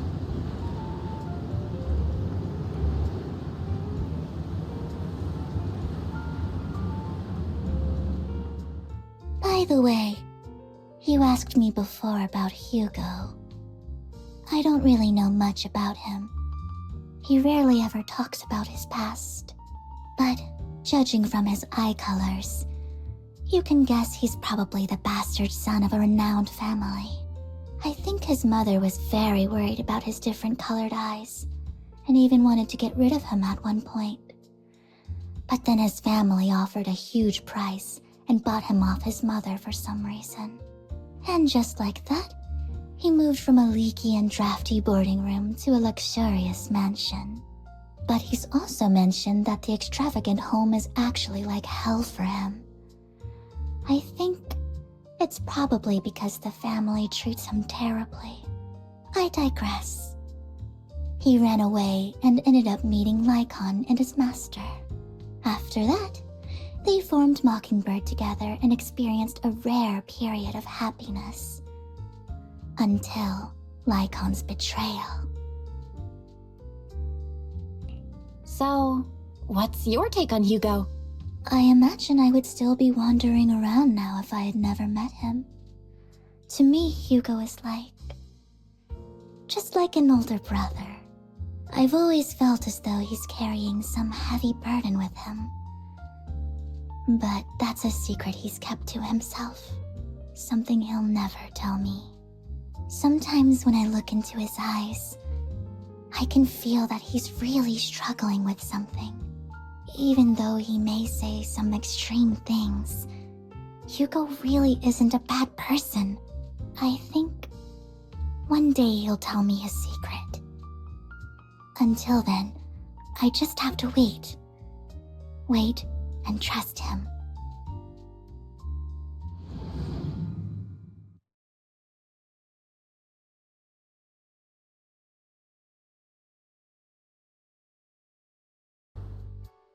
It appears we're the first to arrive. I thought we were running late. This might sound weird, but it's nice to think about getting to work with you from now on. I don't really know why that makes me feel so happy. Oh, it's because we're fellow fans! Anyone who likes Lord Phaethon can't be a bad guy. For sure.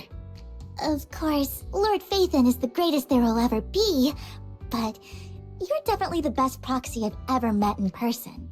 Hugo told me before that you're really skilled, and he said we'd get along great.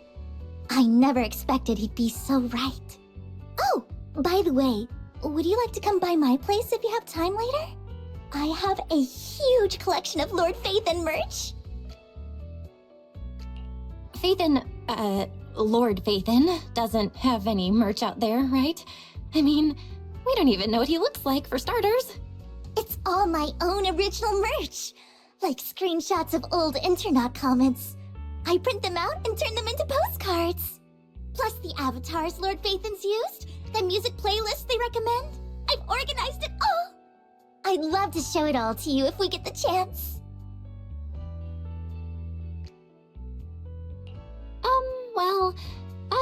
appreciate the thought. Speaking of which, what's taking those two so long? Hugo said he had some preparations to do before entering the Hollow. I wonder how that's coming along.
This is getting to be more than just a coincidence, don't you think? Or perhaps you are actually stalking me. If I was stalking you, you wouldn't ever know. Overconfident as always. You haven't changed at all. We just make it a habit to check the state of our weapons prior to combat. Thanks for that little reminder. I almost forgot. I didn't expect you to let me join. What else could I do? Master Proxy would have insisted on having you join us.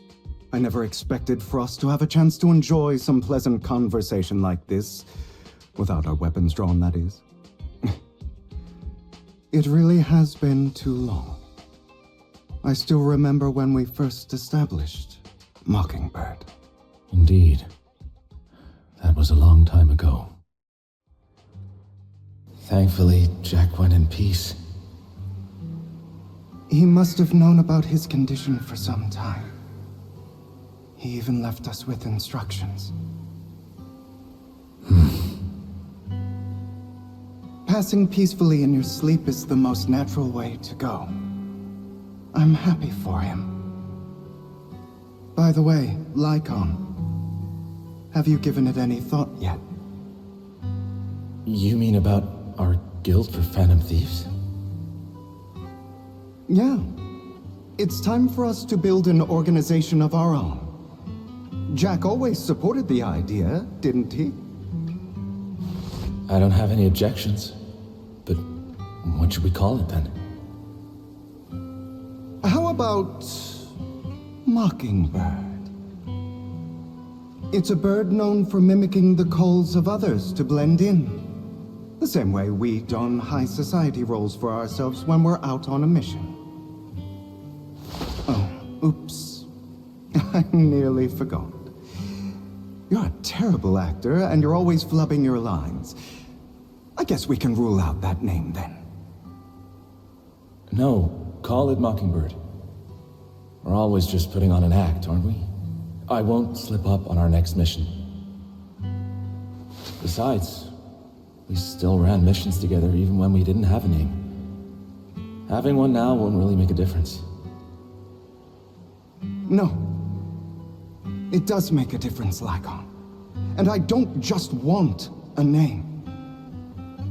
I want Mockingbird to become a symbol, like the sword of Damocles hanging over everyone's heads, striking fear into the hearts of the rich and cruel whenever they hear the name.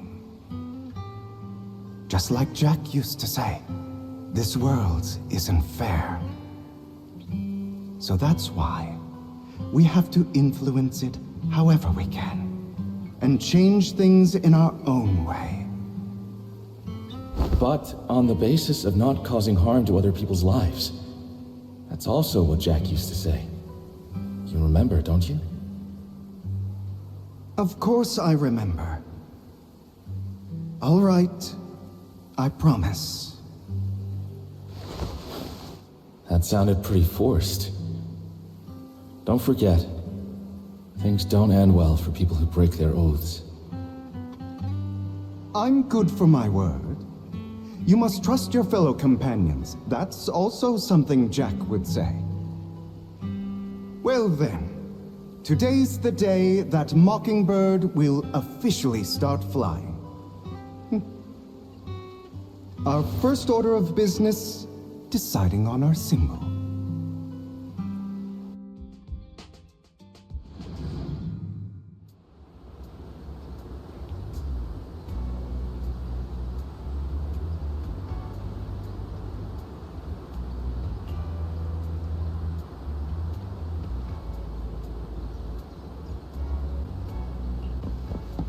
Looks like we're all here. Hugo, you're late again.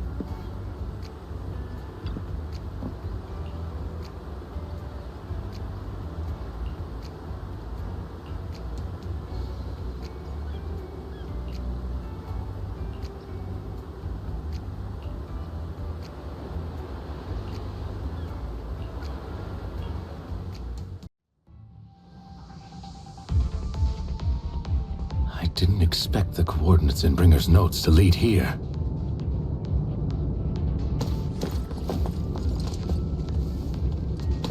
Oh, are you familiar with this place? More familiar than you, it seems. Proxy, if they're being too noisy, can I take action?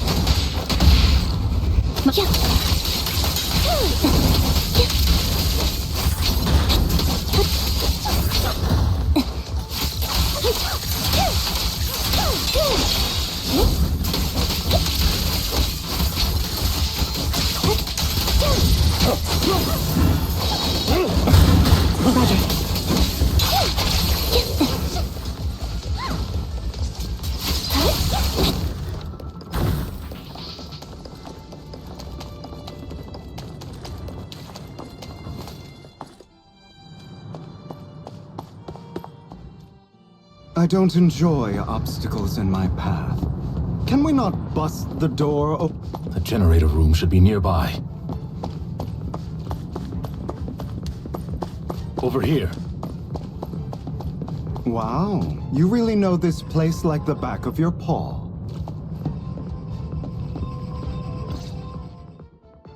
Master Proxy, I hate to be the bearer of bad news, but there's something wrong with the circuit. It seems to be blocked. Don't tell me.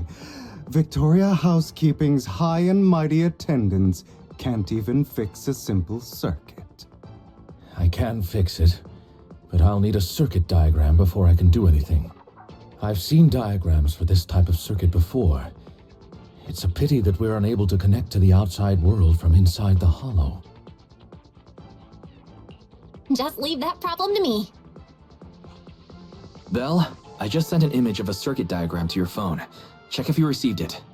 Thank you very much, Master Proxy. Now then, let's start repairing this circuit.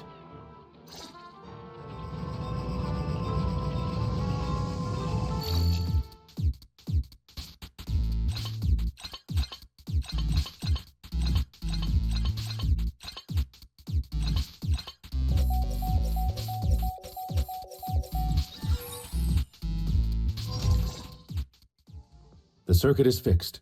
We should now be able to open that door. Wait up. Wait a second. Something just doesn't add up. It's all coming together now. Communicating with the outside world from within a hollow. And getting that circuit diagram. In theory, there's only one person who could ever do that. Could it be your Lord Phaethon? Impossible. There's no way. But then again, only Phaethon could have done that. I mean, you're an incredible proxy, sure. And you're a good person.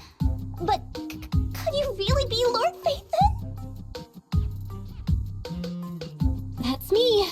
I'm Phaethon. sorry. I just never had the chance to tell you. Unbelievable. Lord Phaethon! I've been your biggest fan for years now! Goodness me, Lord Phaethon was right in front of me all along, and I had no idea.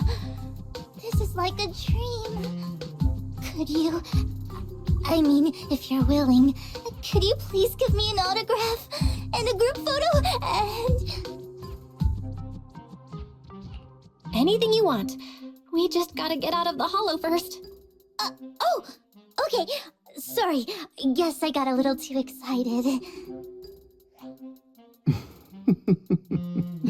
Anyone would be enraptured meeting someone they admire that much. Yeah, if I ever met my favorite movie director, I'd be the same. We should keep moving. This isn't the best place for idle chit-chat. In position. The door's finally open.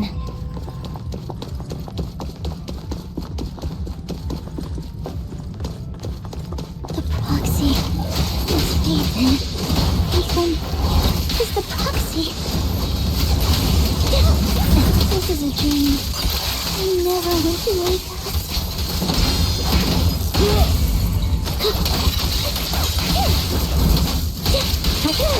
The fissure over there should lead to our destination.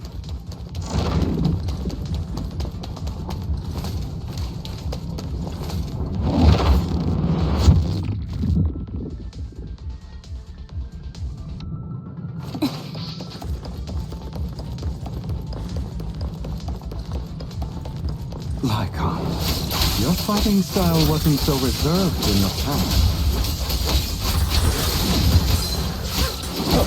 I've matured. You call this mature? You're just being pretentious.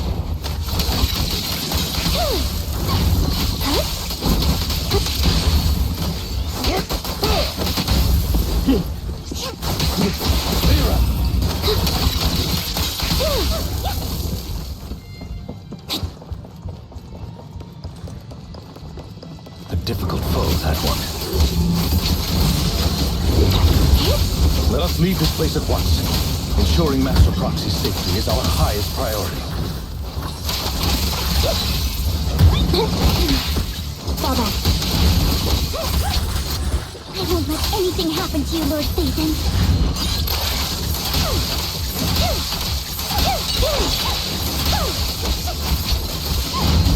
Say no more. Yes. I won't back down.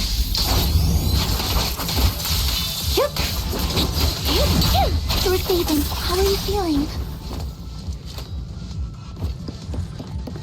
Are you tired? Do you need a break? Some food? Water?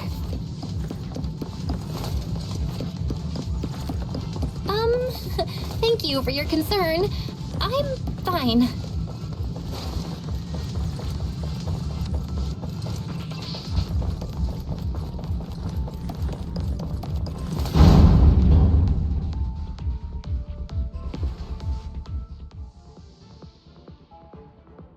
Master, a complex mechanism has been detected ahead.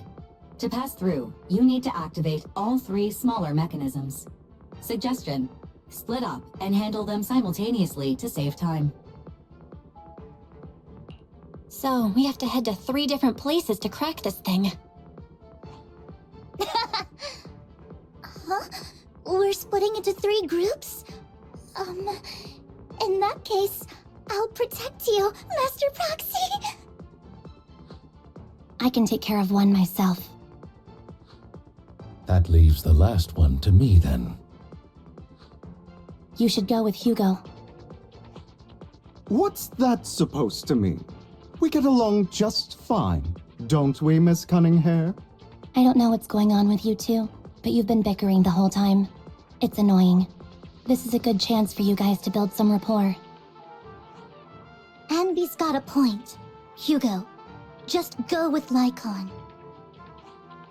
You just want to be alone with your Lord Phaethon, don't you, Vivian? Huh? That's not it! all right. Sounds like a plan. It's all decided then. If Master Proxy says so, then sure. But, Lycon, you better not slow me down. I really want to recommend you to some movies for a crash course on teamwork.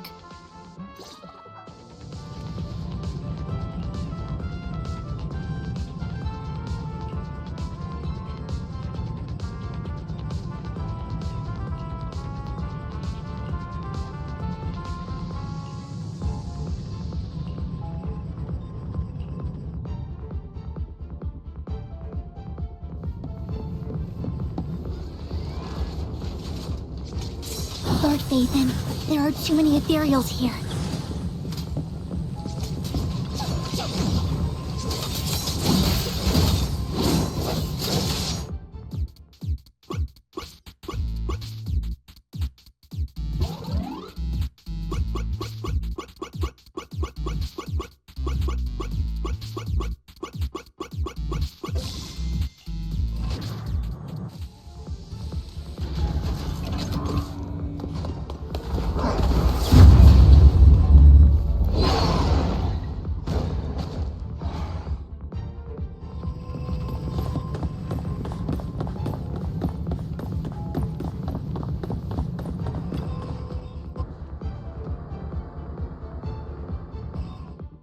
Sure enough, Lord Phaethon and I share a deeper connection. Sorry. I hope I'm not being too forward. Goodness me. Somehow I'm fighting alongside Lord Phaethon. It's like all my dreams are coming true. I'm going to wake up any second now, aren't I? No, this isn't a dream. I'm real, see? You can even hold my hand. Not only is Lord Phaethon incredible, but super kind. That's it. I pledge to be a die-hard Lord Phaethon fan until my very last breath. I'm happy to hear that, don't get me wrong. But why do you like Phaethon so much, Vivian? Lord Phaethon is my light. The one who saved me in my darkest and most desperate times. Like a deity who rescued me. You probably don't remember, but you really did save me that day. Wow, it's so embarrassing to say all this in front of you. Sorry, I hope I'm not bothering you too much. Of course not. Thank you for your loyal support. I should be the one thanking you. Just being able to see Lord Phaethon makes me the luckiest person in the whole world. Sorry to keep babbling like this. I wonder how the others are doing. I'm sure Anvi will be able to manage. She's great at this kind of stuff. But as for Hugo and Lycon, let's just hope they don't get into a fight with each other. In position.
So, we have to cooperate to solve this problem. That's a real shame. I have no intention of arguing with you right now. Master Proxy and Miss Vivian are elsewhere, and we must rendezvous with them post-haste. What a coincidence. That's exactly what I was thinking. Just this once, we should trust each other. For the Proxy. I have no objections. Very well. Then you'd better keep your word. I know you've never fully trusted me, Lycon, even before it all fell apart.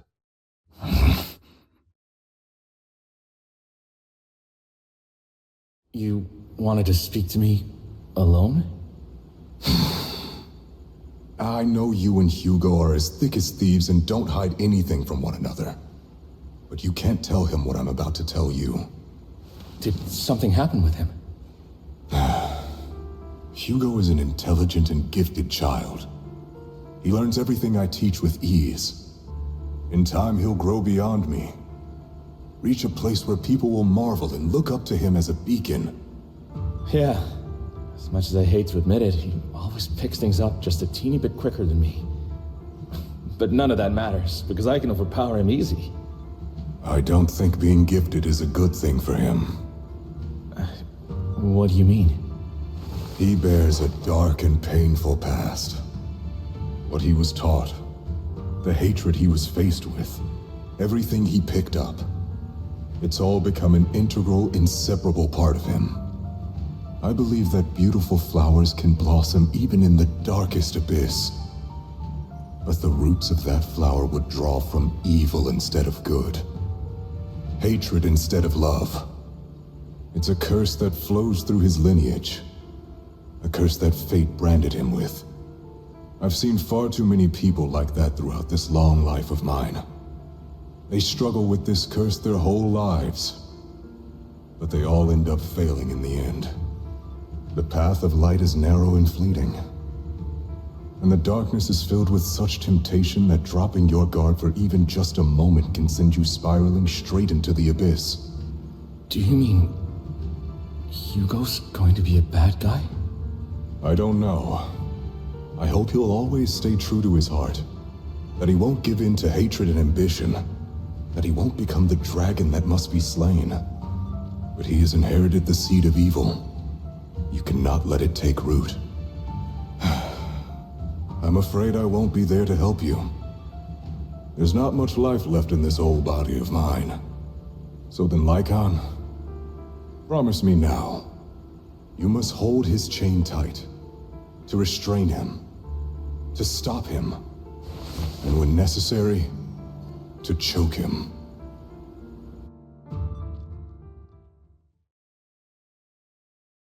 You've become slow. Or maybe you've been on guard against me this whole time, and that's what's slowing you down. Looks like I was right. Lycon. I hope you're aware that the one who betrayed Mockingbird and went to work for the Mayflowers was you. Not me. I would never betray my companion. I don't wish to repeat myself, but you should not break our oath. That's the path I've chosen, and I'm going to stick to it. But you know that path will lead you the wrong way. Who are you to lecture me about right and wrong? I believe any path that makes you feel pain must be the wrong one. Your disgusting sympathies make me sick, Lycon. There's only ever been one person who can kill me or save me, and that is me.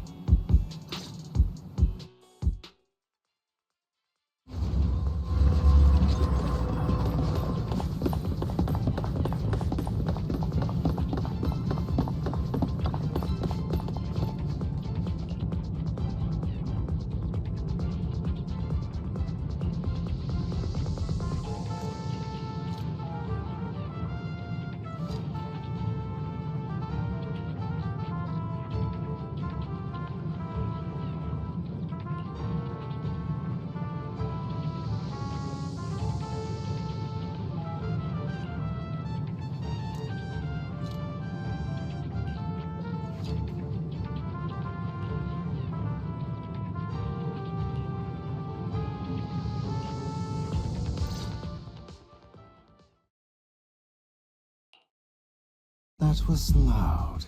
What's happening up ahead? Hold on, everyone. I'll go check it out. It's probably multiple ethereals attacking.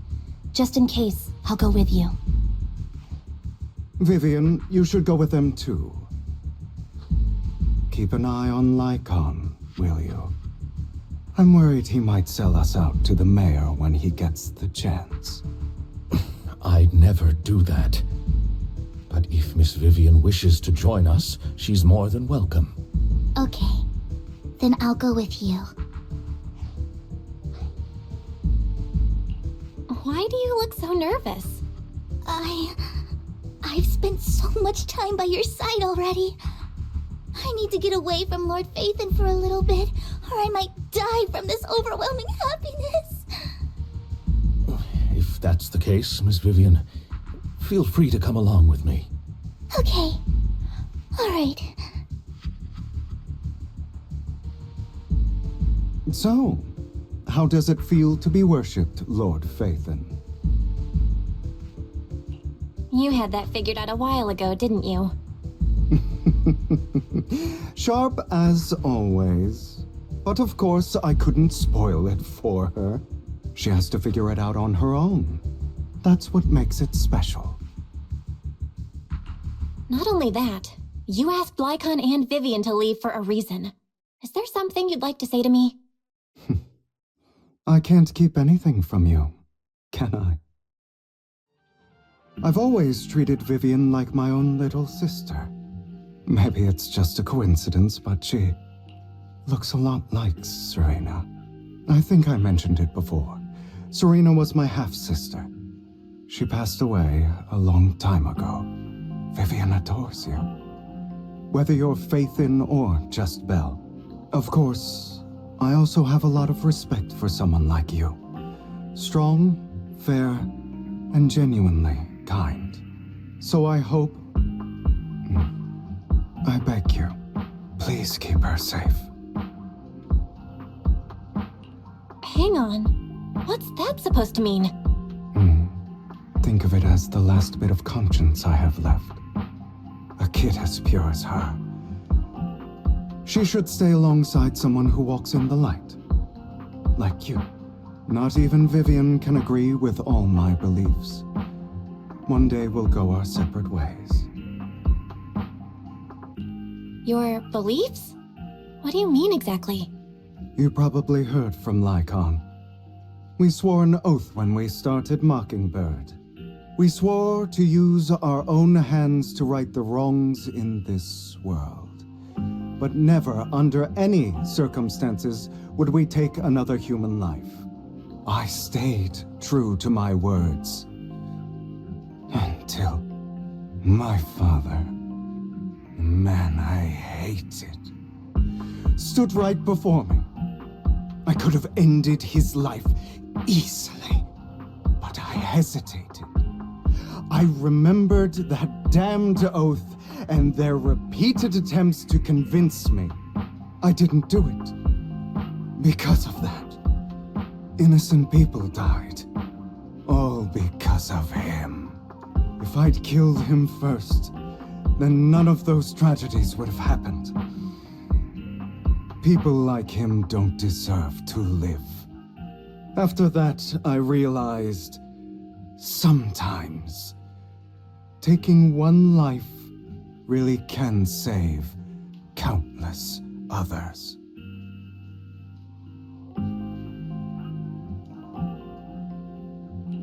I understand where you're coming from. I knew you'd understand. Vivian has a good heart. I don't want her to get her hands dirty. But you know how it is. In this world, someone has to be the bad guy. So, I want to apologize to you. Why apologize all of a sudden? You're incredibly strong, kind, capable, and really, really lucky. The world needs more people like you. Remember that revenge movie I told you about, Children of Devils? I still haven't found it, but I came across another videotape with the same name. Turns out, in that story, the children of devils are actually the children of gods. Sorry for rambling. Hope you don't mind. They should be back soon. Please, look after Vivian for me.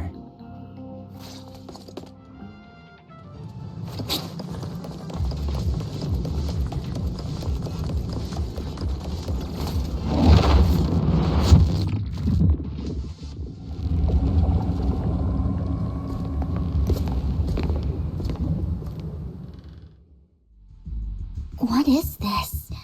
It looks like a cocoon. Careful, everyone. If I'm not mistaken, that's a sacrifice in there. It appears to be in hibernation. We don't know when it'll wake up. If it does wake up, we'll be in serious trouble. Wait, those spots Bringer marked in his notebook.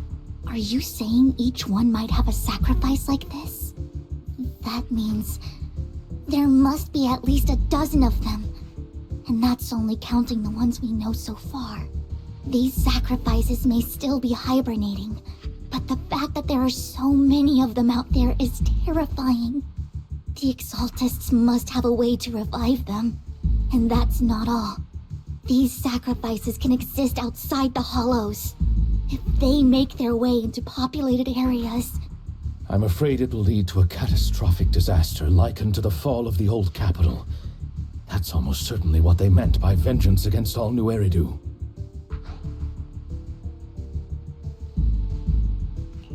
Let's find a way to get rid of these sacrifices.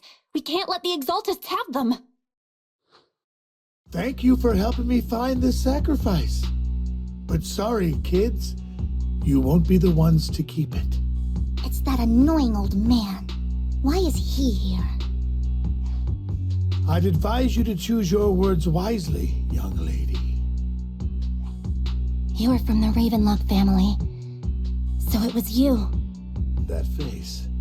Oh, I know you. I heard about what happened to your friend. Truly unfortunate. If only she'd been smarter.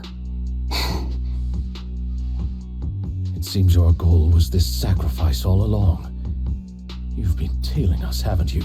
Keeping your distance so that I wouldn't notice. As expected of a Wolf Thyran, you are very perceptive. That's right. All thanks to your ex-partner, we were able to carry out our plan smoothly. My ex-partner?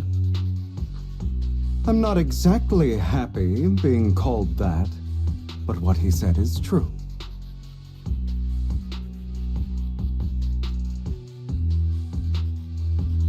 Wait, Hugo, what do you mean? I made a deal with Mr. Hartman in advance. So, would you kindly step aside and let us have this sacrifice? Of course, you can choose to refuse, but if you do, then I'll have to take coercive measures. What did you offer him? Everything we know about the sacrifices plus the core itself. But why? It's simple. I want to climb higher. Mr. Hartman offered me a chance to join Tops. Who could say no to that?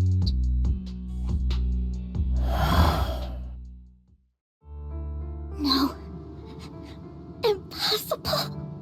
You promised to help me investigate the Exaltists.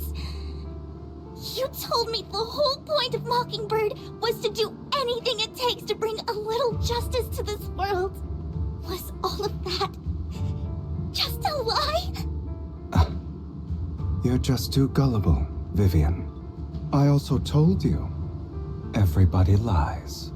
To hide their true intentions, people lie so smoothly, they don't even bat an eye.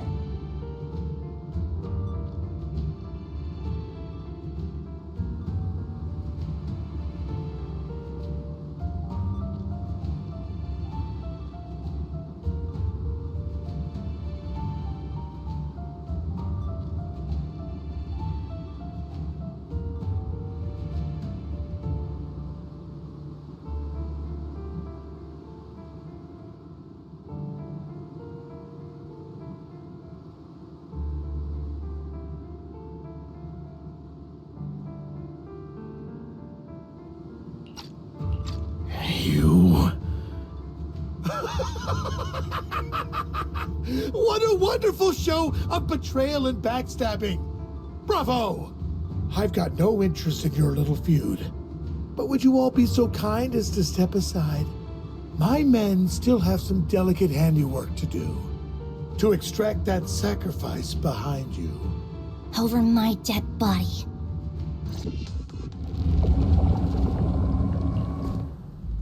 What is this? No. Hugo, why in the world would you do that? Instead of wasting your time on idle chatter, why not focus your energy on the battle ahead? A perfect conduit. Your plans will never succeed. Wait a minute. It's useless.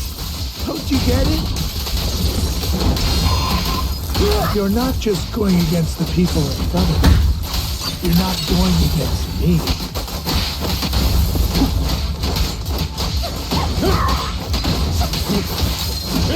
Rather, the entire Ravenlock family, even the whole of Tops.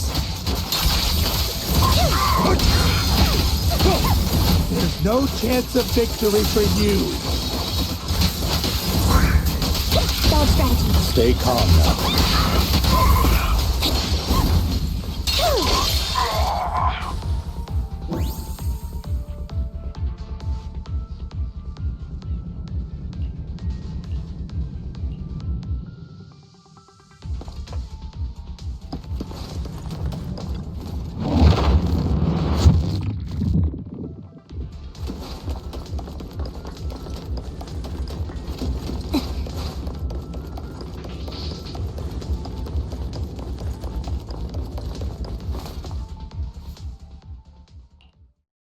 Oh, you guys are such a pain.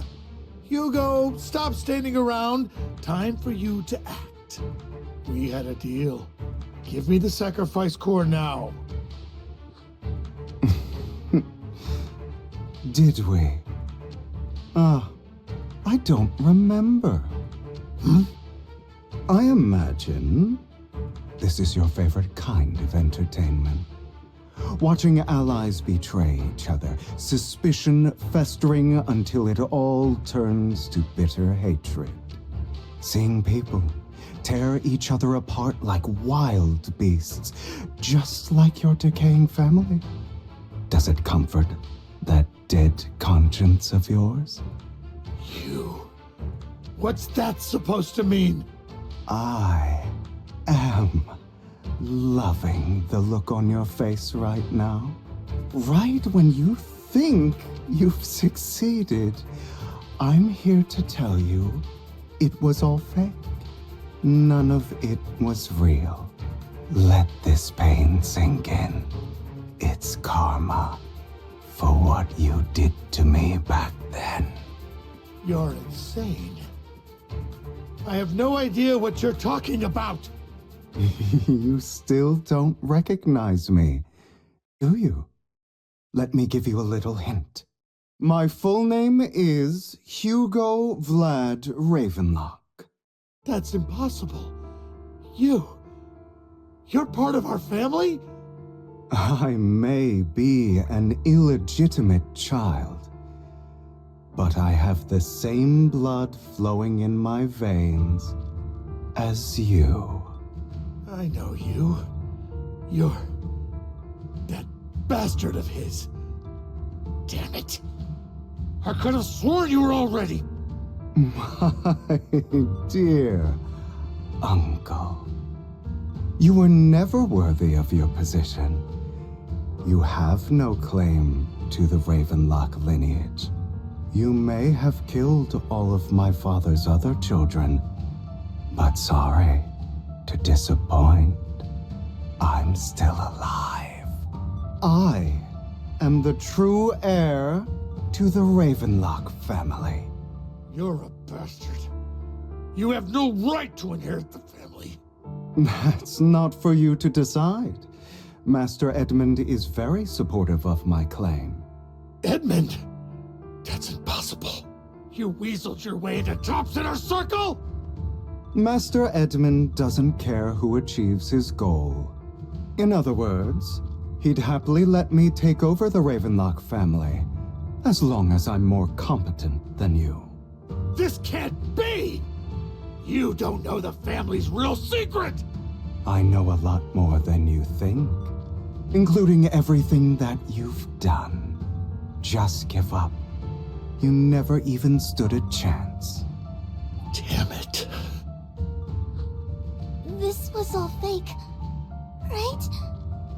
You were just putting on an act to fool this old man, right? I actually fell for it. Don't do that again. At least give us a heads up next time. Vivian, everything I did was to rightfully inherit the Ravenlock family. That part is true. Now, I'm going to kill this man who stole what was never his. I'll make sure he can never be a threat again. You can't kill him. We still need information from him on the sacrifices and the Exaltists. You must be misunderstanding something, Lycon. Just like you chose the mayor, I chose Tops. At least for now, Tops has the same interests as me. I'm not going to harm my own self-interests. Be it intel on the sacrifices or the core itself. I'm handing everything over to Master Edmund. Why? I just want to take back what's mine. If fate is not willing to give me justice, then I'll just have to seize it with my own hands. Stealing, robbing, lying, or betraying. I'll do whatever it takes. Even if it means selling your soul to the devil? You know about the power struggle between Tops and City Hall. Those elites at Tops would be only too happy to see the Exaltists plotting a grand attack on New Eridu using sacrifices. That would severely harm the Mayflower's reputation and approval rating in New Eridu. And that's exactly what Tops wants to see. If that happens, countless people will die. I'm sorry it has to be this way, but I have to do this. I'm going to get everything Master Edmund wants. Inherit the Ravenlock name, climb to the top. And then I'll be able to change everything for good. For a permanent and absolute victory. We must endure the pain of cutting away rotten flesh. And persevere through the darkest hour before dawn. Someone has to do it. Hugo, it's not too late for you to stop. You can still walk away from this. This is the path I've chosen. Without power, resources, or strength, we can't do anything. Mockingbird is the perfect example. All the talk about using our power to tip the scales of justice and hover over them like the sword of Damocles. It's just a delusion. In their eyes, we're nothing but annoying gnats. Mockingbird has never really changed anything, or saved anyone. Never in the past, not now, and never will in the future. None of it matters.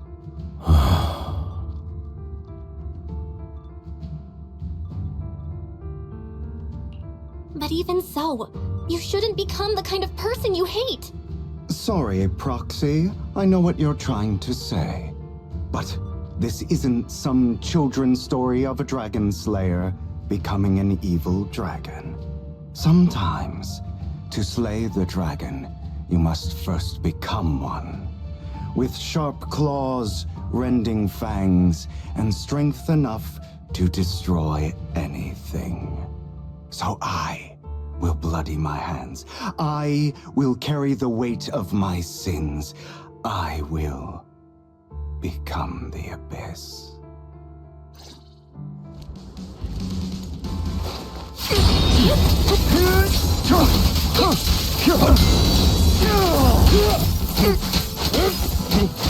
It's about time you kneel. Not fair. Answers. Again.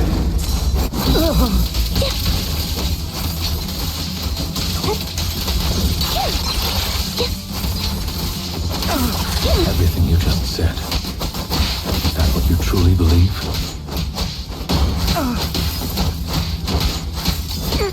Of course.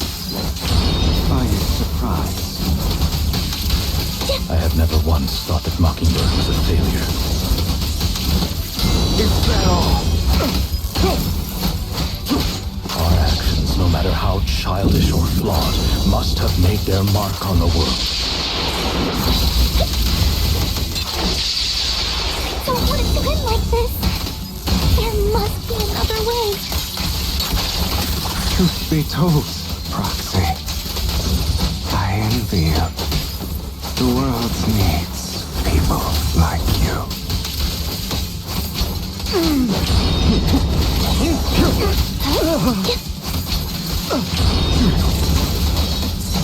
Out of my way. I'll eliminate any obstacle.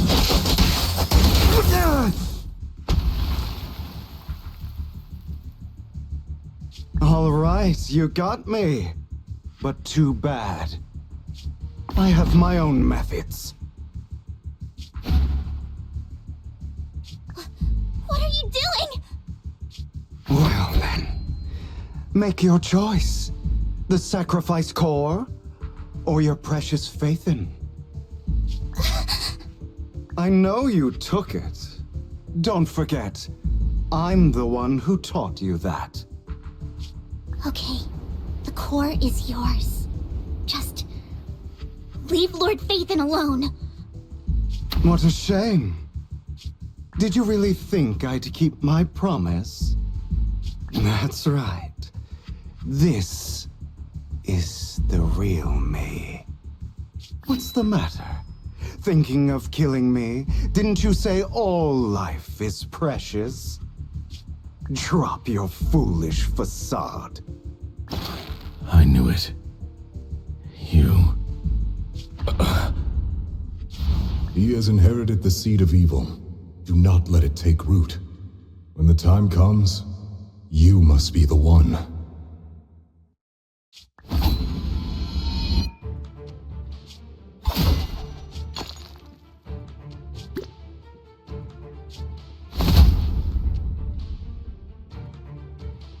Go on, kill me. If you've got the guts, do it, traitor.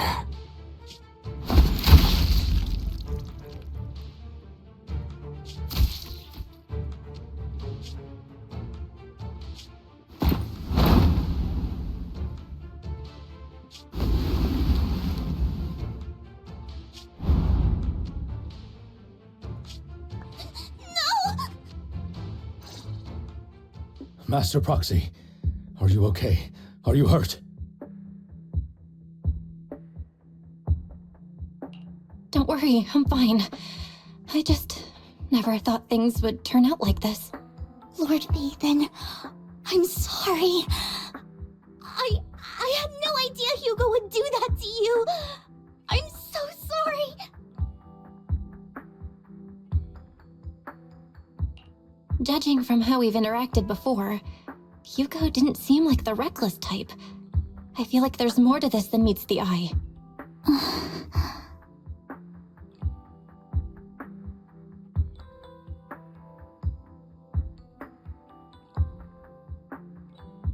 Hugo, he... That's a hollow down there. If you need, I can arrange for someone to go in and search for his body. That isn't necessary. To be frank, I thought you'd hate him for his betrayal, Miss Vivian. I do hate that he's keeping things from me, but all these years, Hugo's been like family to me. I believe he's still with us.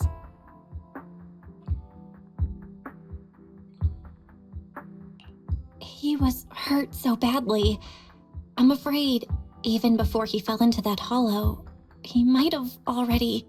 I'm terribly sorry, but I must tell you, It is impossible for Hugo to be alive. My hand went through his heart. Sorry to interrupt, everyone. But just so you know, Hartman's gone. Probably slipped away during all the chaos. I'm sorry. I was so focused on Master Proxy's safety. I wasn't paying attention to him. Same, but it doesn't matter. We all know what he did. And he will pay for what he did today. Yes. I'll be reporting all of this to the mayor. He's not getting away with this. Well then, now that it's all over, let's head back.